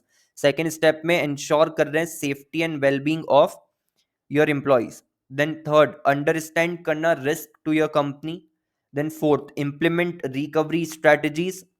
Fifth, test again and make improvements. उसके बाद बात करते हैं क्राइसिस मैनेजमेंट प्लान की। तो crisis management plan, crisis management क्या होता है वो हम ऑलरेडी समझ चुके हैं। अब उससे ही रिलेटेड क्या करना है? प्लान बनाना है। So it is the process of handling and reacting to sudden या अनएक्सपेक्टेड इवेंट जो कि सीरियस थ्रेट क्या कर रहा है? पोज कर रहा है ऑर्गेनाइजेशन को। क्राइसिस मैनेजमेंट प्लान जो है ये अगेन स्पेशलाइज्ड पार्ट है बिजनेस कॉन्टिन्यूटी प्लान का, focusing on procedures for managing specific crisis, जैसे पब्लिक रिलेशन से रिलेटेड अगर इश्यूज हो गए या सेफ्टी इमरजेंसीज हो गई, तो आप बोल सकते हो कि बिजनेस कॉन्टिन्यूटी प्लान का ये एक तरीके से आम है, ठीक है, उसी का पार्ट है। लेकिन जो बहुत ज्यादा क्रिटिकल या सीरियस थ्रेट्स, जो भी इवेंट्स या डिसरप्शंस कॉज कर सकते हैं, उससे डील करने के लिए बनाया जा रहा है। फाइनेंस मैनेजर का रोल क्या होगा? वो फाइनेंशियल रिस्पॉन्स जो दिया जा रहा है क्राइसिस की तरफ, ठीक है, या तो हम पैसा लगाएंगे रिकवरी के लिए या डैमेज को कम करने के लिए, तो वो फाइनेंशियल रिस्पॉन्स किस तरीके का दिया जा रहा है? अवेलेबिलिटी इंश्योर करना सफिशिएंट फाइनेंशियल रिसोर्सेज की, मेंटेन करना financial reporting and regulatory compliance, and coordinate करना लीगल एंड रेगुलेटरी टीम के साथ में, जिससे कि लॉफुल क्राइसिस रिस्पॉन्स जो है वो तैयार करा जा सके। मार्केटिंग मैनेजर का रोल क्या है? ये मैनेज करेंगे marketing response during the crisis, जैसे अगर पीआर क्राइसिस हो गया, पब्लिक रिलेशन क्राइसिस, है ना, जो मैंने पहले भी एग्जांपल दिया था मैगी का या कोक का, तो उस केस में मार्केटिंग टीम क्या हो जाएगी? एक्टिव हो जाएगी कि अब किस तरीके से रिस्पॉन्ड करें, स्टेटमेंट दें या पोस्ट बनाए, क्या चीज करें। Continues the promotion of product and service, maintains and protects the company's image and reputation, and works with the public relation to manage the public perception. Role of HR manager क्या होगा? Personal response जो है to the crisis वो handle करना, ensure करना employees को पैसा दिया जा रहा है, पे करा जा रहा है और उनको बेनिफिट्स भी मिल रहे हैं। ह्यूमन रिसोर्स अवेलेबिलिटी मेंटेन करना, वर्क करना लीगल रेगुलेटरी टीम्स के साथ कंप्लायंस इंश्योर करने के लिए। एंड ओवरऑल इम्पैक्ट की अगर बात करें तो हर एक मैनेजर का रोल क्रिटिकल है, and their decision significantly influence the company's ability to maintain operations and recover effectively from the crisis. ठीक है, ओवरऑल इम्पैक्ट का मतलब क्या हुआ, ये पॉइंट जो है ये सबके लिए हो गया। ठीक है, HR manager, marketing manager, finance manager. Then जरूरत क्या है क्राइसिस मैनेजमेंट की। सो क्राइसिस मैनेजमेंट प्रिपेयर करता है इंडिविजुअल्स को to face unexpected developments and adverse conditions in the organization. Employees अच्छे तरीके से एडजस्ट कर पाते हैं टू दी सडन चेंजेस अगर क्राइसिस मैनेजमेंट प्लान होगा। Employees can understand and do the analysis of the cause of crisis, कि किस कारण से क्राइसिस हुआ है, क्या तरीका हो सकता है इससे बेस्ट पॉसिबल वे में डील करने का। क्राइसिस मैनेजमेंट हेल्प करता है मैनेजर्स को भी कि वो स्ट्रेटजीज डिवाइस कर सकते हैं, ठीक है, जिससे अनसर्टेन कंडीशंस जो है उनको पहले से ही हम पता कर लें, ठीक है, या उनसे डील कर लें, ठीक है, कि बाहर कैसे आएंगे अनसर्टेन कंडीशन से। And then also decide on the future course of action, कि आगे चल करके अगर ऐसा हुआ तो फिर हम क्या करेंगे। And crisis management help the managers to feel the early signs of crisis, आपको थोड़ा सा पहले ही हिंट मिल जाएगी कि ऐसा हो सकता है, चांसेस है, सिम्टम्स आपको बेसिकली पता चल जाएंगे। Warn the employees against the aftermaths, ठीक है, कि अगर ये चीज हो जाती है तो फिर क्या होगा। And then take necessary precautions for the same, उससे डील करने के लिए नेसेसरी प्रिकॉशंस लेना। देन एसेंशियल फीचर्स क्या होते हैं क्राइसिस मैनेजमेंट के, तो इसके अंदर एक्टिविटीज और प्रोसेस आ जाएंगी जो कि मदद करते हैं मैनेजर्स को एज वेल एज एम्प्लॉइज को to do the analysis and understand the events जो कि क्राइसिस एंड अनसर्टेनिटी कॉज कर सकते हैं in the organization. Crisis management enable करता है मैनेजर्स और एम्प्लॉइज को कि वो इफेक्टिवली रिस्पॉन्ड कर सकते हैं to changes in the organization culture. इसमें इफेक्टिव कोऑर्डिनेशन आपको चाहिए अमंग्स द डिपार्टमेंट, जिससे कि इमरजेंसी सिचुएशन को हम क्या कर सकें, ओवरकम कर सकें। बिकॉज फाइनेंस मैनेजर का भी रोल है, फिर मार्केटिंग मैनेजर का भी रोल है, एचआर का भी रोल है, अब बाकी जो डिपार्टमेंट्स होते हैं उनका भी रोल है, डिपेंडिंग ऑन की कंपनी किस इंडस्ट्री में और किस तरीके का बिजनेस जो है ऑपरेट कर रही है। Then employees at the time of crisis, उनको कम्युनिकेट करना इफेक्टिवली एक दूसरे के साथ में। यस बैंक क्राइसिस की केस स्टडी आपको यहाँ पर दी है, ये आप एक बार गो थ्रू कर लोगे, ठीक है, ये आपको पढ़ लेना है एक बार, ठीक है। इसको प्रॉपरली जो है पॉइंट्स में डिवाइड करके आपको बताया हुआ है कि क्या ग्रोथ एंड अचीवमेंट्स का था, फिर की रीजंस क्या थे बिहाइंड द क्राइसिस, तो ये आपको रीड कर लेना है। इन केस आपको ये चीज समझ में नहीं आती तो ऑब्वियसली आप मेरे साथ ये डिस्कस कर सकते हो, बट आपको बहुत आसानी से समझ में आ जाएगा बिकॉज बहुत सिंपल लैंग्वेज में कर दिया है इसको। देन उसके बाद कैसे कन्फ्लिक्ट जो है between the management and board उसको अवॉइड करा जा सकता है, इस पे भी क्वेश्चन आपको बन के आ सकता है कि कैसे हम कन्फ्लिक्ट को अवॉइड कर सकते हैं between the management and board, आपस में जो है उनके बीच में कन्फ्लिक्ट ना हो। So board independence, at least 75% of board members जो है वो कैसे होने चाहिए, इंडिपेंडेंट होने चाहिए। बोर्ड अगर इंडिपेंडेंट होगा तो कहीं ना कहीं कन्फ्लिक्ट कम होगा, बिकॉज बोर्ड ओवरऑल इंटरेस्ट में काम करेगा, ऑर्गेनाइजेशन के अपने इंटरेस्ट में काम नहीं करेगा। जब मैनेजमेंट कंपनी के लिए काम कर रहा है और बोर्ड अपने इंटरेस्ट में काम कर रहा है तब आपका कन्फ्लिक्ट जो है वो अराइज होता है। तो अगर हम इंडिपेंडेंट बोर्ड ऑफ डायरेक्टर्स जो है वो लेकर के आएंगे तो कहीं ना कहीं ये चीज कम हो सकती है। सेपरेशन ऑफ रोल होना चाहिए, जो चेयरमैन है बोर्ड का वो इंडिपेंडेंट होना चाहिए एंड सीईओ नहीं होना चाहिए। This prevents the concentration of power. Annual board elections होने चाहिए, conduct yearly elections, increase director का accountability and encourages share holder focused decision making, ठीक है। अगर ये नहीं होगा तो ऑब्वियसली डायरेक्टर कहीं ना कहीं एक कंफर्ट जोन में आ जाएगा कि यार मैं तो कुछ भी करूं, डायरेक्टर की कुर्सी तो मेरी बनी हुई है, ठीक है, सो कोई दिक्कत ही नहीं है। सो इसलिए अकाउंटेबिलिटी के लिए ये चीज करना जरूरी है। Board self assessment and annual evaluation होना चाहिए बोर्ड परफॉर्मेंस का, to ensure effectiveness and identify improvement areas की वो किस तरीके से काम कर रहे हैं board of directors. And independent directors की मीटिंग होनी चाहिए, इंडिपेंडेंट डायरेक्टर्स को क्वार्टरली या एनुअली बिना मैनेजमेंट की प्रेजेंस के मिलना चाहिए, जिससे वो डिस्कस कर सके गवर्नेंस पॉलिसीज, एग्जीक्यूटिव कंपनसेशन और मैनेजमेंट परफॉर्मेंस। और इंडिपेंडेंट डायरेक्टर्स जो होते हैं वही क्या करते हैं, जो एग्जीक्यूटिव बोर्ड ऑफ डायरेक्टर्स हैं उनका पूरा परफॉर्मेंस का असेसमेंट करते हैं। देन बात आती है डिजास्टर रिकवरी प्लान की, ठीक है। अब disaster recovery plan is a detail plan जो कि आउटलाइन कर रहा है कि कैसे कॉर्पोरेशन रिस्टोर करेगी क्रिटिकल ऑपरेशन सर्विस को आफ्टर अ डिजास्टर। तो देखो इस पॉइंट पे ना आपको हो सकता है थोड़ा कंफ्यूजन हो रहा हो कि यार क्राइसिस एक अलग चीज है, फिर डिजास्टर एक अलग चीज है, फिर बिजनेस कॉन्टिन्यूटी एक अलग चीज है। तो आप ये समझो कि बिजनेस कॉन्टिन्यूटी प्लान एक ब्रॉड प्लान है जिसके पार्ट्स हैं क्राइसिस मैनेजमेंट या डिजास्टर रिकवरी। अब क्राइसिस और डिजास्टर में क्या कोई डिफरेंस है? The answer is yes. Crisis में जो हम बात कर रहे हैं कि यार बहुत ही ज्यादा अगर कोई सीरियस नेचर का थ्रेट है या इमरजेंसी सिचुएशन है, ठीक है। डिजास्टर के अंदर हम मेनली बात करते हैं जो कंपैरेटिवली उतना ज्यादा सीरियस नहीं है, ठीक है। क्राइसिस की अगर हम बात करें तो जो इंटेंसिटी है वहां पर, उसके कंपैरिजन में यहाँ पर जो इंटेंसिटी है कोई भी इवेंट की वो उतनी ज्यादा नहीं है। कहीं ना कहीं ये चीज आपस में ओवरलैप भी करती है, ठीक है, कि ऑलमोस्ट सेम चीजें इनके अंदर आएंगी। प्राइमरी गोल क्या है इसका? मेन ऑब्जेक्टिव डीआरपी का है कि क्विक एंड इफेक्टिव रिकवरी हो सके, ठीक है। सेम क्राइसिस का भी यही था। Helping the organisation return to normal operations. Corporate importance की अगर बात करें तो ये भी एक की एलिमेंट है risk management and business continuity planning का। पर्पस क्या है इसका? पर्पस है कि हम ऑपरेशनल इम्पैक्ट जो है उसको कम से कम कर सकें, असेट्स और डेटा को सेफगार्ड कर सकें, एंड कंटिन्यूड सर्विस जो है to the customer and stake holders वो एंश्योर कर सकें। कंटेंट्स क्या क्या होते हैं डीआरपी के? सबसे पहले पोटेंशियल रिस्क एंड कॉन्सिक्वेंसेस का एनालिसिस करा जाएगा, रिस्पॉन्स एंड रिकवरी स्ट्रेटजीज तैयार करी जाएंगी, data and system backup methods जो है वो क्या होंगी वो भी इसमें स्पेसिफाई करा जाएगा।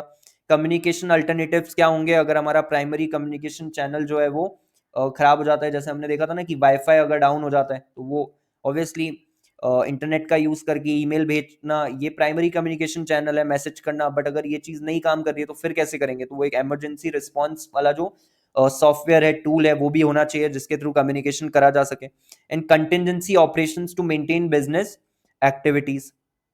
ऑनगोइंग प्रोसेस होना चाहिए। कॉर्पोरेशंस को रेगुलरली टेस्ट और अपडेट करना है डीआरपीस को, जिससे कि वो प्रिपेयर्ड रहे अलग अलग टाइप ऑफ डिजास्टर्स के लिए। एंड आउटकम क्या होगा? अगर इफेक्टिव डीआरपी होगा तो डिजास्टर का इंपैक्ट कम हो जाएगा एंड फास्टर रिकवरी हो पाएगी to normal business functioning. Elements क्या क्या है डिजास्टर रिकवरी प्लान के? ठीक है, एक तो तरीका ये है कि आपका ऑर्गेनाइजेशन प्रिपेयर एंड प्रोटेक्ट करे खुद को डिजास्टर से, ठीक है। और वो कैसे कर सकते हैं हम? By creating and implementing a DRP. Organisations should create a disaster recovery plan जो एड्रेस करे एनी टाइप ऑफ डिजास्टर। जो प्लान है it should be easy to follow and understand, and obviously इसको कस्टमाइज करा जाएगा जिससे कि यूनिक नीड्स जो है ऑर्गेनाइजेशन की उसको क्या करा जा सके? पूरा करा जा सके।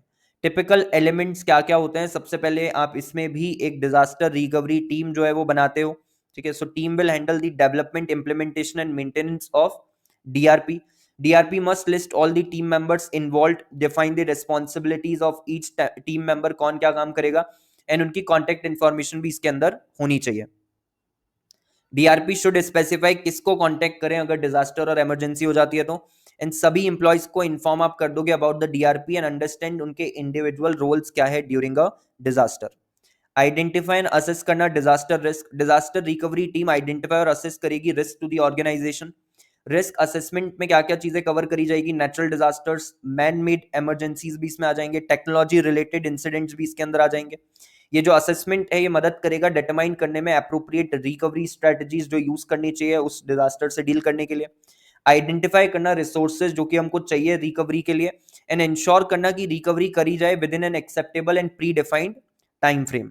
ऐसा नहीं है कि बहुत टाइम लगा दिया रिकवरी में, बहुत टाइम लगा देंगे तो ऑब्वियसली रिसोर्सेज भी लग रहे हैं रिकवरी में तो वो भी एक नुकसान है, और फिर आपका ऑपरेशन जो है वो नहीं चल रहा, ऑपरेशन भी बंद पड़े तो वो भी एक नुकसान है।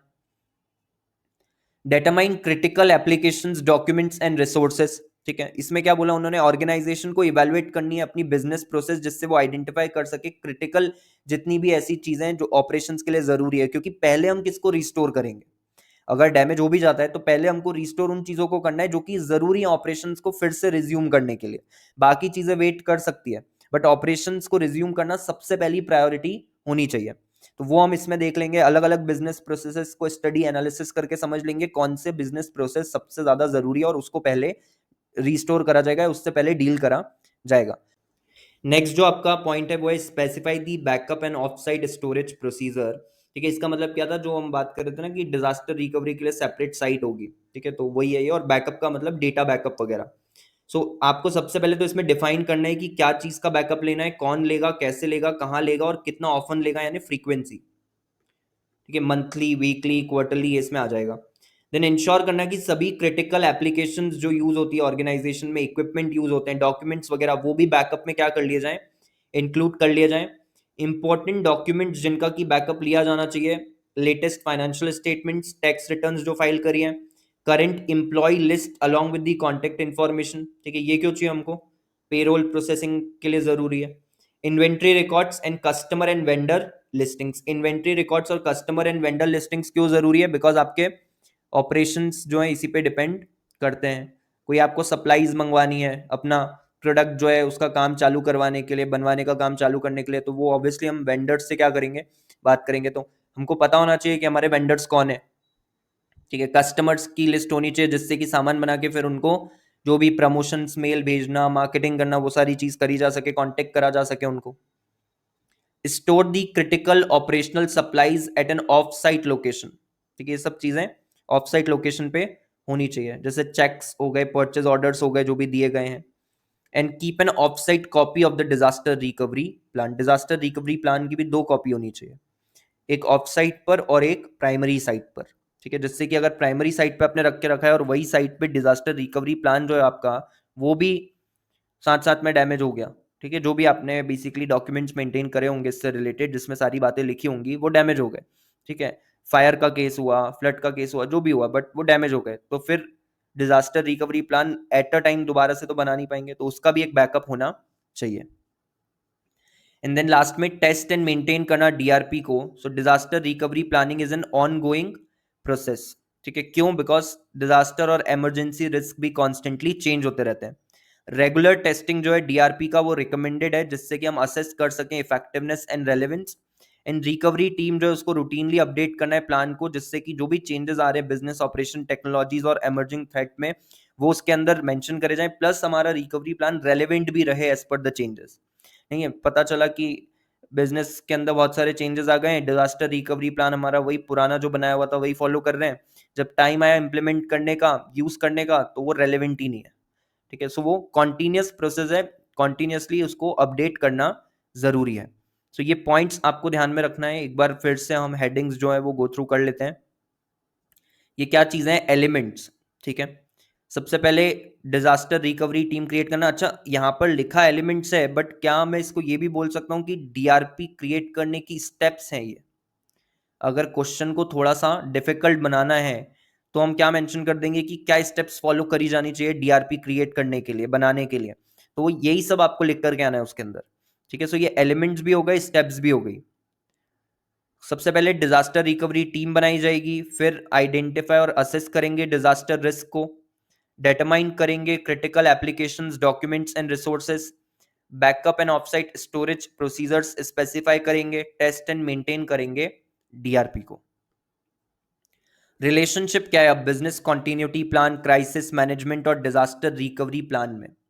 सो business continuity planning and crisis management ये क्लोजली रिलेटेड कॉन्सेप्ट्स हैं रिस्क मैनेजमेंट में एंड ऑर्गेनाइजेशनल रेजिलियंस में। बिजनेस कॉन्टिन्यूटी प्लान इंश्योर करता है कि की ऑपरेशंस जो है बिजनेस के वो कंटिन्यू रहें during and after a disruptive event, ठीक है, यानी वो जो डिसरप्टिव इवेंट है वो हो गया है तब भी आपके ऑपरेशंस कंटिन्यू रहे और उसके बाद भी कंटिन्यू रहे, जैसे natural disaster, cyber attack, pandemic. Primary objective जो है बीसीपी का वो है मिनिमाइज करना डिसरप्शन को और जल्दी से जल्दी रिकवरी जो है वो इंश्योर करना। क्राइसिस मैनेजमेंट प्लान क्या प्रोवाइड करता है, specific action oriented guidance provide करता है to manage the crisis effectively. Relationship क्या है, बीसीपी ऑफर करता है ओवरऑल फ्रेमवर्क, वेल सीएमपी जो है वो फोकस करता है इमीडिएट रिस्पॉन्स के ऊपर, जैसा कि मैंने आपको ऊपर भी बताया था कि बीसीपी वाइडर टर्म है, ठीक है, उसी का पार्ट आप मान लो है क्राइसिस मैनेजमेंट प्लान। दोनों ही BCP and CMP integral part है किसके, रिस्क मैनेजमेंट के, एंड कॉम्प्लीमेंट करते हैं एक दूसरे को to maintain the operations and facilitate the recovery during and after the disruptions, ठीक है। Let's understand the relation with an example. तो लेट्स से कि फाइनेंशियल क्राइसिस हो जाता है, एक multinational corporation financial crisis face कर रही है due to a sudden drop in demand या major financial loss. Senior finance manager responsible है for leading the company's financial response and ensuring the continuity of operations. अब activation होता है किसका, business continuity plan का, तो मैनेजर एक्टिवेट करता है इस प्लान को which outlines the procedure to maintain the critical services during the crisis. इसमें हमको एक स्ट्रक्चर्ड रोड मैप मिल रहा है जिससे हम मैनेज कर सकते हैं फाइनेंशियल स्टेबिलिटी को और अपने रिस्पॉन्स को। टीम को असेंबल करा जाता है including the representatives from multiple departments and they use the BCP to assess the situation and determine the response actions. जो टीम है वो आइडेंटिफाई करती है और प्रोटेक्ट करती है फाइनेंशियल सिस्टम को, जो कि सबसे ज्यादा वल्नरेबल है टू द क्राइसिस, यानी जिन पे सबसे ज्यादा असर पड़ेगा। एंड फिर प्रायोरिटाइजेशन इंश्योर करता है कि रिसोर्सेज को एफिशिएंटली क्या करा जाए, डायरेक्ट करा जाए। Then ensure compliance with all the relevant and regulations and public relation efforts को मैनेज करा जाता है, जिससे कि कंपनी के रेपुटेशन को क्राइसिस के दौरान प्रोटेक्ट करके रखा जा सके। सीनियर फाइनेंस मैनेजर जो है वो एक की रोल प्ले कर रहा है in maintaining financial operations and guiding the company's organised response. अब इंपॉर्टेंस बताई हुई है आपको कि BCP ensures continuity of critical operations, DRP जो है वो गाइड करता है रिकवरी प्रोसेस पोस्ट क्राइसिस, तो इसका फोकस मेनली पोस्ट क्राइसिस पे होता है। बट जो बीसीपी है आपका वो कहीं ना कहीं क्राइसिस के दौरान, ड्यूरिंग द क्राइसिस भी हमारा बिजनेस जो है वो चलता रहे उससे भी डील करता है। एंड साथ में दे ensure resilience and rapid recovery. Conclusion क्या है कि effective crisis management process led by a senior finance manager and guided by BCP and DRP ensures a structured, compliant and efficient response to the financial crisis। तो अगर ये सारी चीजें साथ में आ जाएंगी तो एक इफेक्टिव रिस्पॉन्स जो है वो दिया जा सकता है, क्रिएट करा जा सकता है टुवर्ड्स द क्राइसिस, और हम उससे आसानी से डील कर सकते हैं। ठीक है, सो ये भी ध्यान में रखना, इस पे भी क्वेश्चन आपको बन करके आ सकता है, इस एग्जाम्पल पर नहीं बट जो रिलेशन की बात करी गई है। ठीक है, नेक्स्ट टॉपिक है आपका cyber risk management. Cyber risk management के अंदर इन्होंने आपको सबसे पहले ये बताया है कि अगेन इस चीज को भी समझने की बहुत ज्यादा जरूरत है। ठीक है, कि वल्नरेबिलिटीज या थ्रेट्स की अगर हम बात करें तो साइबर अटैक्स के कारण वो बहुत ज्यादा क्या होता जा रहा है, इंक्रीज होता जा रहा है। ठीक है, सो जो एक्सपोजर है टू द रिस्क वो काफी ज्यादा बढ़ता जा रहा है ऑर्गेनाइजेशन के लिए because of the cyber attacks. एक एक्टिव रिस्क असेसमेंट मेथड जो है वो डेवलप करी जानी चाहिए, जिससे कि हम सिक्योरिटी मेजर्स इंप्लीमेंट कर सकें to deal with the cyber attacks, या जो रिस्क अराइज हो रही है due to the cyber attacks. Risk management protocols जो हैं वो फॉलो करे जाने चाहिए, जिससे हम फाइनेंशियल असेट्स को, डेटा को और इंटेलेक्चुअल प्रॉपर्टी को बचा करके रख सके, प्रोटेक्ट करके रख सके। वेरियस मेथड्स जो हैं वो एग्जिस्ट करती है, ठीक है, जिसका यूज करके रिस्क रिडक्शन प्रोसीजर्स या साइबर सिक्योरिटी रिस्क से जो डील करना है, ठीक है, उसके लिए अलग अलग प्रोसीजर्स आप फॉलो कर सकते हो depending on the situation. Consulting the legal and insurance professional जो है वो भी जरूरी हो जाता है, जिससे कि हम एक प्रैक्टिकल और सस्टेनेबल असेट प्रोटेक्शन प्लान जो है वो बना सकें। then managing the cyber security risk across an entire organization जो है वो ज्यादा चैलेंजिंग है then ever in the current environment. मतलब अगर आज के दिन की बात करें, ठीक है, तो पूरी ऑर्गेनाइजेशन जो है, ठीक है, हर एक डिपार्टमेंट जो है वो कहीं ना कहीं ये रिस्क फेस कर रहा है, बिकॉज सारी चीजें हम ऑनलाइन कर रहे हैं, राइट, इंटरनेट की मदद से कर रहे हैं।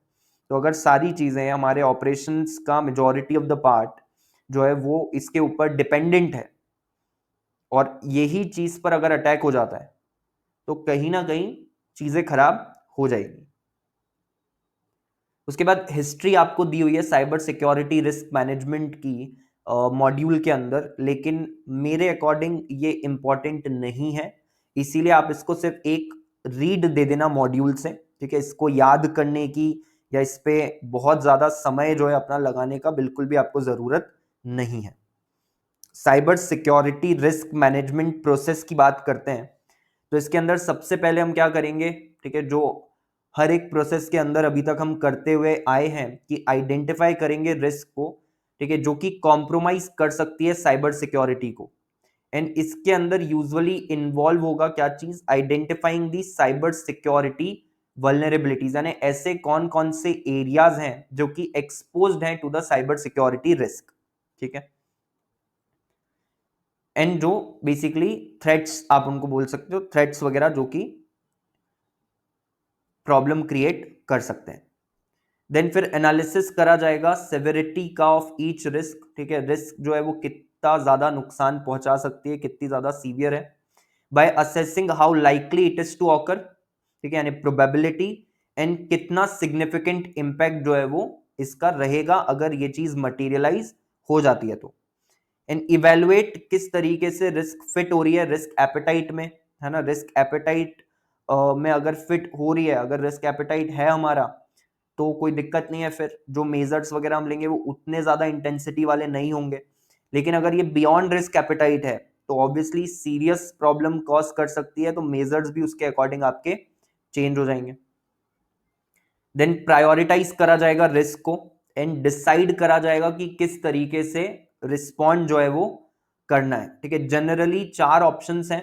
ठीक है, सबसे पहला है ट्रीट करना, देन टॉलरेट करना, फिर टर्मिनेट करना एंड देन ट्रांसफर करना। ये हम पहले भी डिस्कस कर चुके हैं। ट्रीट करने का मतलब क्या है कि मॉडिफाई कर दो रिस्क के लाइक्लीहुड को या इम्पैक्ट को।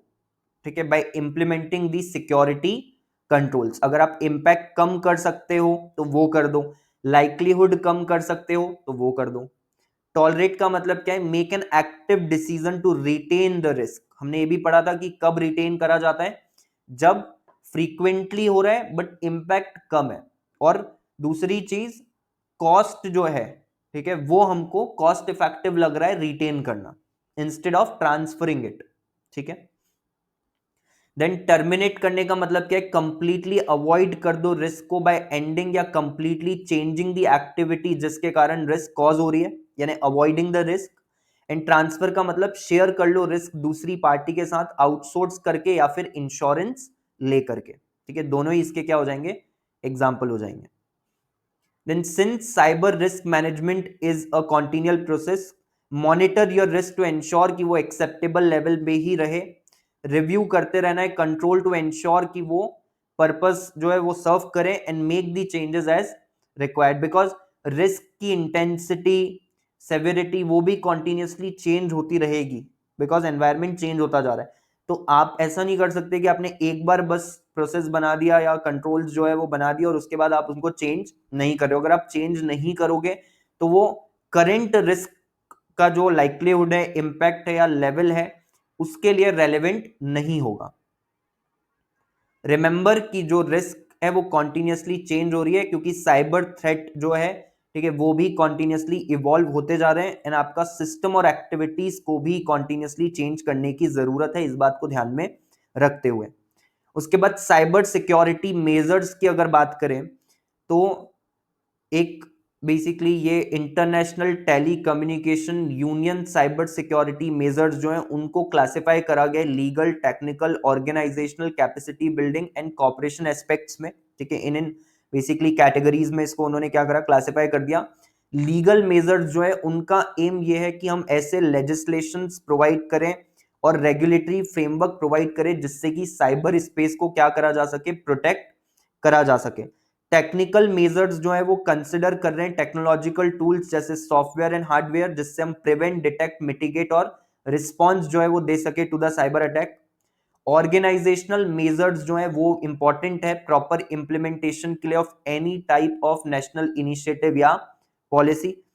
तो ऑर्गेनाइजेशनल लेवल पे जो मेजर्स हैं वो भी इसमें बताए गए हैं कि ऑर्गेनाइजेशंस क्या बेसिकली मेजर्स ले सकते हैं, ठीक है, या क्या उनको लेना चाहिए, जिससे कि वो लीगल मेजर्स जो बनाए गए हैं, टेक्निकल मेजर्स जो बनाए गए हैं, कैपेसिटी बिल्डिंग के जो मेजर्स हैं, कॉपरेशन के जो मेजर्स हैं, उनको सबका यूज अच्छे तरीके से कर सके। Capacity building measures aim to enhance the knowledge and know-how in order to promote the cyber security। ठीक है, बेसिकली कैपेसिटी बिल्डिंग का मतलब क्या हुआ, ट्रेनिंग प्रोवाइड करना, ठीक है, गाइडेंस प्रोवाइड करना कि कैसे आप साइबर सिक्योरिटी से डील कर सकते हो, मतलब बेसिकली साइबर अटैक से डील कर सकते हो एंड आपको साइबर सिक्योरिटी के लिए क्या क्या मेजर्स जो है वो लेकर के रखने चाहिए, इंप्लीमेंट करने चाहिए। एंड कॉपरेशन मेजर्स जो है they aim to establish partnership between different stake holders, जिससे कि साइबर रेजिलियंस को इंक्रीज करा जा सके ऑर्गेनाइजेशन की अगेंस्ट द साइबर थ्रेट। ठीक है, सो ये आप ध्यान में रखोगे कि साइबर सिक्योरिटी मेजर्स को 5 एस्पेक्ट्स में क्लासिफाई करा गया है, legal measures, technical measures, organisational measures, capacity building and cooperation measures. Legal measure का मतलब लेजिस्लेशंस बनाना, फ्रेमवर्क बनाना जिससे कि साइबर स्पेस प्रोटेक्ट करी जा सके। टेक्निकल मेजर्स का मतलब सॉफ्टवेयर एंड हार्डवेयर यानी टूल्स वगैरह प्रोवाइड करना डील करने के लिए। ऑर्गेनाइजेशनल मेजर्स का मतलब प्रॉपर इंप्लीमेंटेशन करा जा सके, जो भी पॉलिसीज बनाई जा रही है उसका, उसके लिए ऑर्गेनाइजेशनल मेजर्स होने चाहिए। कैपेसिटी बिल्डिंग का मतलब नॉलेज, नो हाउ, ट्रेनिंग वगैरह प्रोवाइड करना। इन कॉपरेशन मेजर का मतलब अलग अलग स्टेक होल्डर्स जो है वो आपस में मिल करके काम करें जिससे कि साइबर रेजिलियंस इंक्रीज करी जा सके। ठीक है, उसके बाद केस स्टडी आपको दी है टाटा स्टील की। अब देखो ये जो केस स्टडीज दी है ये आपको रीड करना है एक बार, ठीक है, लेकिन किस तरीके से रीड करना है वो मैं आपको बता रहा हूं कि एक तो आप रिस्क कौन कौन सी वो फेस कर रहे हैं उसके बारे में पढ़ो। ठीक है, आपका एम्फेसिस किन चीजों पे होना चाहिए, बिकॉज इसमें कंफ्यूजन क्या होता है कि हम याद क्या करें इसमें। ठीक है, तो सबसे पहले तो आप ये समझो कि ये चीजें याद करने के लिए नहीं दी हुई है। ठीक है, अब आप ये बोल सकते हो कि इस पे क्वेश्चन आ रहा है तो हमको याद तो करना पड़ेगा, नहीं, आप थोड़ा सा इसको प्रॉपरली अंडरस्टैंड अगर कर लोगे कि ये कंपनी को क्या क्या रिस्क फेस हो रही है और वो उन रिस्क से कैसे डील कर रही है, तो जो भी क्वेश्चन इस पर बन करके आएगा वो आप आसानी से सॉल्व कर पाओगे। ठीक है, आप अगर इसका जो है रॉट लर्निंग की तरफ जाओगे इन केस स्टडीज को लेकर के, तो ये बहुत डिफिकल्ट हो जाएगा आपके लिए रिटेन करना, आपको बहुत बार पढ़ना पड़ेगा, तब भी जाकर के आप पूरी तरीके से रिटेन नहीं कर पाओगे। सो बेटर है कि आप फंडामेंटल चीज पर काम करो, और फंडामेंटल चीज क्या है कि आप अंडरस्टैंड कर लो कि इस तरीके की रिस्क अगर इनको फेस हो रही है तो ये इस तरीके का रिस्पॉन्स उसकी तरफ दे रहे हैं, या इन्होंने इस तरीके का जो रिस्क असेसमेंट है उसका क्राइटेरिया यूज करा है, या ये प्रोसेसेस फॉलो करिए। अगर आप वो चीज समझ गए कि कंपनी कर क्या रही है अपनी सिचुएशन से डील करने के लिए, तो जो क्वेश्चंस आते हैं ना केस स्टडी बेस्ड, कि आप एडवाइस करो, गाइड करो बीओडी को कि इस सिचुएशन में वो क्या कर सकते हैं, वो आप आसानी से टैकल कर लोगे। ठीक है, ऑब्वियसली आपको कोई भी प्रॉब्लम आएगी, आपको ये समझ में नहीं आएगा कोई भी पॉइंट इसके अंदर, तो हम उसको डिस्कस करेंगे। ठीक है, या अगर मेजॉरिटी ऑफ द स्टूडेंट्स की तरफ से ये चीज आती है कि इसके ऊपर भी आप एक डिस्कशन कर लो, ठीक है, तो उसका भी एक रिकॉर्डेड वीडियो मैं बना के डाल दूंगा। लेकिन ये मैं आपको पढ़ने के लिए क्यों दे रहा हूं खुद से, जिससे कि आपका भी वो जो फंडामेंटल साइड है सोचने का, ठीक है, वो कहीं ना कहीं डेवलप हो इन प्रैक्टिकल केस स्टडीज को पढ़ करके। बाकी इंपॉर्टेंट चीजें इसमें भी मार्क करी हुई आप देख रहे हो, हाईलाइटेड है चीजें, ठीक है, येलो से, तो वो यही है। आप देखोगे इसमें उन्होंने हर एक आपको चीज बताई है, जैसे मैक्रो इकोनॉमिक रिस्क के बारे में बताया, एंड फिर उसके बाद उसकी मिटिगेशन स्ट्रेटजीज भी बताई है। तो ये आपको पता होना चाहिए, बिकॉज ये क्वेश्चन आपसे वहां पर पूछा जा सकता है कि कंपनी ये रिस्क फेस कर रही है, अब आप गाइड करो कि क्या मिटिगेशन मेजर्स लिए जा सकते हैं। तो ये जो केस स्टडीज आप पढ़ोगे इनमें जो पॉइंट्स लिखे हैं इसका यूज करके वहां पर आप आंसर बना करके आ सकते हो। सेम फाइनेंशियल रिस्क और उसके की मिटिगेशन स्ट्रेटजीज क्या क्या हो सकते हैं, रेगुलेटरी रिस्क और उसके की मिटिगेशन स्ट्रेटजीज क्या क्या हो सकते हैं। तो इस तरीके से आपको बेसिकली अप्रोच करना है केस स्टडी को। ठीक है, ये एक बार आपको रीड कर लेना है। वैसे ही आपको मारिको की भी दी हुई है, ये भी आप एक बार क्या करोगे, रीड करोगे। इसमें आपको रिस्क मैनेजमेंट फ्रेमवर्क भी बताया कंपनी का, तो आपको ये भी बोला जा सकता है कि कंपनी जो है, ठीक है, वो इंडिया की, मारिको की जगह कोई और नाम दे दिया, वो बोल देंगे इंडिया की लीडिंग कंज्यूमर प्रोडक्ट कंपनी है global beauty and wellness space के अंदर। अब ये लोग कंसिडर कर रहे हैं अपना एक फ्रेमवर्क बनाना जिससे कि रिस्क मैनेजमेंट प्रॉपर्ली हो सके, आप गाइड करो बीओडी को, तो आप ये बता करके आओगे बेसिकली। ठीक है, सो किसी भी पॉइंट पे वो क्वेश्चन बन सकता है, बट सोचना कैसे है वो आपको समझ लेना है। आपने वो चीज समझ ली तो आप क्वेश्चन सॉल्व कर लोगे। स्ट्रेटेजिक रिस्क क्या होता है वो आपको इन्होंने यहां पर बताया, उसके एग्जांपल्स दिए हैं। क्या क्वेश्चन आ सकता है कि डिफाइन स्ट्रेटेजिक रिस्क, उसके एग्जांपल्स दो, यस आ सकता है। तो केस स्टडीज के बीच बीच में से भी बना सकते हैं वो, लेकिन एक बार आपको ये रीड कर लेना है खुद से। ठीक है, उसके बाद रिस्क, बेसिकली अलग अलग रिस्क के बारे में आपको इसके अंदर उन्होंने समझाया हुआ है। ठीक है, ये केस स्टडी का ही पार्ट आप इसको बोल सकते हो। ठीक है, तो ये एक बार आपको गो थ्रू कर लेना है। इसमें आपको रिस्क का type, description, mitigation strategy, stakeholder पे क्या असर पड़ेगा और कैपिटल्स पे क्या क्या असर पड़ेगा, फाइनेंशियल कैपिटल पे असर पड़ेगा, सोशल कैपिटल और रिलेशनशिप कैपिटल पे असर पड़ेगा, इंटेलेक्चुअल कैपिटल पे असर पड़ेगा। ठीक है, कैपिटल्स अलग अलग इंटीग्रेटेड जो रिपोर्टिंग होती है उसके अंदर बेसिकली हम पढ़ते हैं। सो फाइनेंशियल कैपिटल का मतलब क्या है, फाइनेंस की जो रिसोर्सेज है। ठीक है, सोशल एंड रिलेशनशिप का मतलब एम्प्लॉय, लेबर, सोसाइटी। इंटेलेक्चुअल का मतलब क्या हुआ, जो स्ट्रेटजीज बना रहे हैं, ठीक है, ब्रेनस्टॉर्मिंग सेशंस कर रहे हैं, तो वो सब पे भी असर पड़ सकता है। सो बेसिकली कंज्यूमर का प्रेफरेंस चेंज हो रहा है ना, तो इंटेलेक्चुअल यानी माइंडसेट बेसिकली क्या हो रहा है, चेंज हो रहा है, तो उस पर भी असर पड़ेगा, और उसी के अकॉर्डिंग फिर ऑर्गेनाइजेशन में जो काम करा जा रहा है वो भी आपको चेंज करना पड़ेगा। तो इस तरीके से ये टेबल बेसिकली आपको क्या करना है, गो थ्रू करना है। क्या इस पे क्वेश्चन बन के आपको आ सकता है, द आंसर इज यस आ सकता है। ठीक है, आपसे पूछा जा सकता है कि अगर कंज्यूमर प्रेफरेंस चेंज हो रही है तो आप क्या मिटिगेशन स्ट्रेटजी सजेस्ट करोगे। अगर कॉम्पिटिटिव मार्केट कंडीशंस हैं तो क्या आप बेसिकली मिटिगेशन स्ट्रेटजी सजेस्ट करोगे। ठीक है, कौन कौन से स्टेक होल्डर्स इससे इंपैक्ट होंगे। ठीक है, एक एक मार्क्स के आपको मल्टीपल क्वेश्चंस वो बना सकते हैं, या दो मार्क्स के बना दिए, ठीक है, मल्टीपल क्वेश्चंस, मल्टीपल सब क्वेश्चंस बना दिए। तो ये टेबल एक बार आपको गो थ्रू कर लेना है, ये आपको समझ में आ जाएगा, ऐसा कुछ भी नहीं है इसके अंदर जो आपको समझ में नहीं आएगा, ठीक है, इसलिए आप ये एक बार गो थ्रू करोगे। इन केस आप इसमें अटकते हो तो ऑब्वियसली हम इसको डिस्कस कर लेंगे, ठीक है। आपको ये नहीं सोचना कि मैंने तो छुड़वा दिया, मैंने पढ़ाया नहीं, पर्पस वो नहीं है कि मैं काम चोरी कर रहा हूँ, ठीक है। पर्पस ये है कि एक बार जब आप इसको रीड करोगे तो आपका जो अंडरस्टैंडिंग है वो और ज्यादा बेटर होगा, एंड फिर भी उसके बाद अगर जरूरत लगती है तो हम इसको डिस्कस कर लेंगे, उसमें कोई दिक्कत नहीं है। फिर फाइनेंशियल रिस्क क्या होता है वो आपको बताया हुआ है इन्होंने, ठीक है। तो फाइनेंशियल रिस्क का एक बार पढ़ते हैं कि फाइनेंशियल रिस्क का मतलब है possibility of losing money on an investment या बिजनेस वेंचर, जो हमने स्टार्टिंग में भी पढ़ा था कि फाइनेंशियल पर्सपेक्टिव से अगर रिस्क को डिफाइन कर रहे हो तो उसका मतलब क्या था कि एक्चुअल रिटर्न आपका लेस देन एक्सपेक्टेड रिटर्न है। तो वही चीज है कि आपका पैसा आप लूज कर सकते हो। Some more common and distinct financial risk include credit risk, liquidity risk और operational risk। ये क्या है, इसी के टाइप्स हैं, ठीक है। क्रेडिट रिस्क का मतलब क्या हो गया कि आप बेसिकली पैसा आपने ले लिया बट आप वापस नहीं कर पा रहे। लिक्विडिटी रिस्क का मतलब क्या हुआ, आपके पास वर्किंग कैपिटल नहीं है, ठीक है। ऑपरेशनल रिस्क का क्या मतलब हुआ, ऑपरेशंस आपके जो है वो सही तरीके से काम नहीं कर रहे, ठीक है। ऑपरेशनल बेसिकली लॉसेस हो रहे हैं आपको, ऑपरेशंस आप इफेक्टिवली कैरी आउट नहीं कर पा रहे, रिसोर्सेज आप ढंग से चैनलाइज नहीं कर पा रहे हो जो ऑपरेशंस के लिए आपको चाहिए, आप रॉ मटेरियल टाइमली अरेंज नहीं कर पा रहे हो, ये सब चीजें क्या आ जाएंगी इसके अंदर कवर हो जाएंगी। की टेकअवेज क्या है कि फाइनेंशियल रिस्क जनरली रिलेट करती है to the odds of losing money. Financial risk most commonly refer to is the possibility कि कंपनी का कैश फ्लो जो है वो इनएडिक्वेट है उसके ऑब्लिगेशंस को पूरा करने के लिए। Financial risk can also apply to government, जो कि अपने बॉन्ड के पेमेंट पे क्या कर रही है, डिफॉल्ट कर रही है। गवर्नमेंट बॉन्ड इशू करके पैसा रेज करते हैं, अगर वो उसका पेमेंट नहीं कर रहे, उसके इंटरेस्ट का पेमेंट नहीं कर रहे, तो वो क्या कर रहे हैं, डिफॉल्ट कर रहे हैं, वो फाइनेंशियल रिस्क फेस कर रहे हैं। Credit risk, liquidity risk, asset backed risk, foreign investment risk, equity risk and currency risk जो है वो कॉमन फॉर्म्स है किसके, फाइनेंशियल रिस्क के। इन्वेस्टर्स जो है वो number of financial risk ratios का यूज करते हैं जिससे वो कंपनी का जो प्रोस्पेक्ट होने वाला है इन नियर फ्यूचर, कंपनी फाइनेंशियली कैसा परफॉर्म करने वाली है या उसकी पोजीशन क्या होने वाली है फाइनेंशियली, उसको पता लगाने के लिए अलग अलग रेशियोज का यूज करा जाता है। प्रोज एंड कॉन्स क्या है फाइनेंशियल रिस्क के, प्रोज ये है कि ये एनकरेज करता है मोर इन्फॉर्म्ड डिसीजन, बिकॉज जो भी आप डिसीजन ले रहे हो वो डेटा बैक्ड होता है, ठीक है, फैक्ट्स बैक्ड होता है या डेटा बैक्ड होता है। कॉन्स में आ जाएगा कैन अराइज फ्रॉम अनकंट्रोलेबल या अनप्रिडिक्टेबल आउटसाइड फोर्सेस, ठीक है, जैसे कि कोई पॉलिसी चेंज कर दिया गवर्नमेंट ने या फॉरेन एक्सचेंज फ्लक्चुएशंस हो रहे हैं तो एमएनसीज को काफी ज्यादा असर पड़ता है उस चीज का इन टर्म्स ऑफ फाइनेंसेस, तो ये उस कारण से भी हो सकता है, ऐसे फैक्टर्स के कारण भी हो सकता है जो आपके कंट्रोल में नहीं है। इससे आप वैल्यू असेस कर सकते हो, ठीक है। रिस्क रिवॉर्ड रेशियो बेसिकली आपको पता चल जाता है कि अगर पैसा हम दे रहे हैं कंपनी को या कंपनी कहीं पैसा लगा रही है तो वो रिस्क इतना ले रही है और रिवॉर्ड इतना जनरेट करी है, एंड देन अकॉर्डिंगली आप डिसीजन ले सकते हो।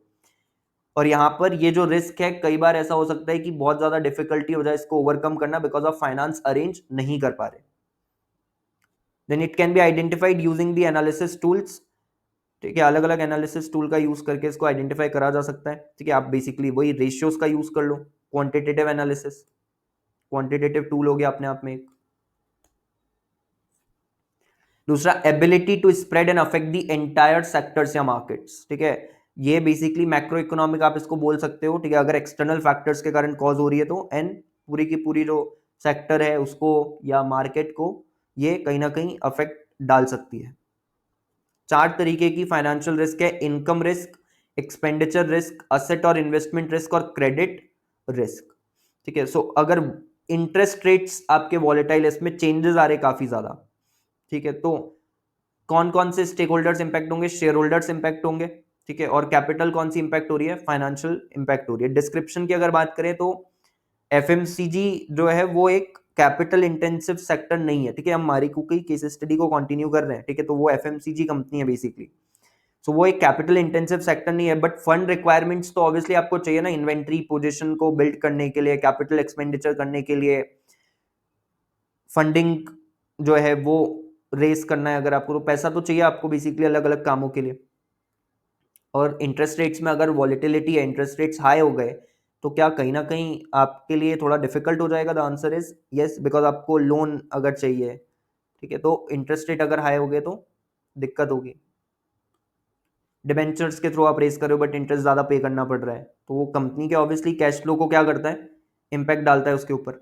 मिटिगेशन स्ट्रेटजी क्या हो सकती है? Well defined framework for capital gearing होना चाहिए कि कितना हम इक्विटी रखेंगे, कितना डेट रखेंगे।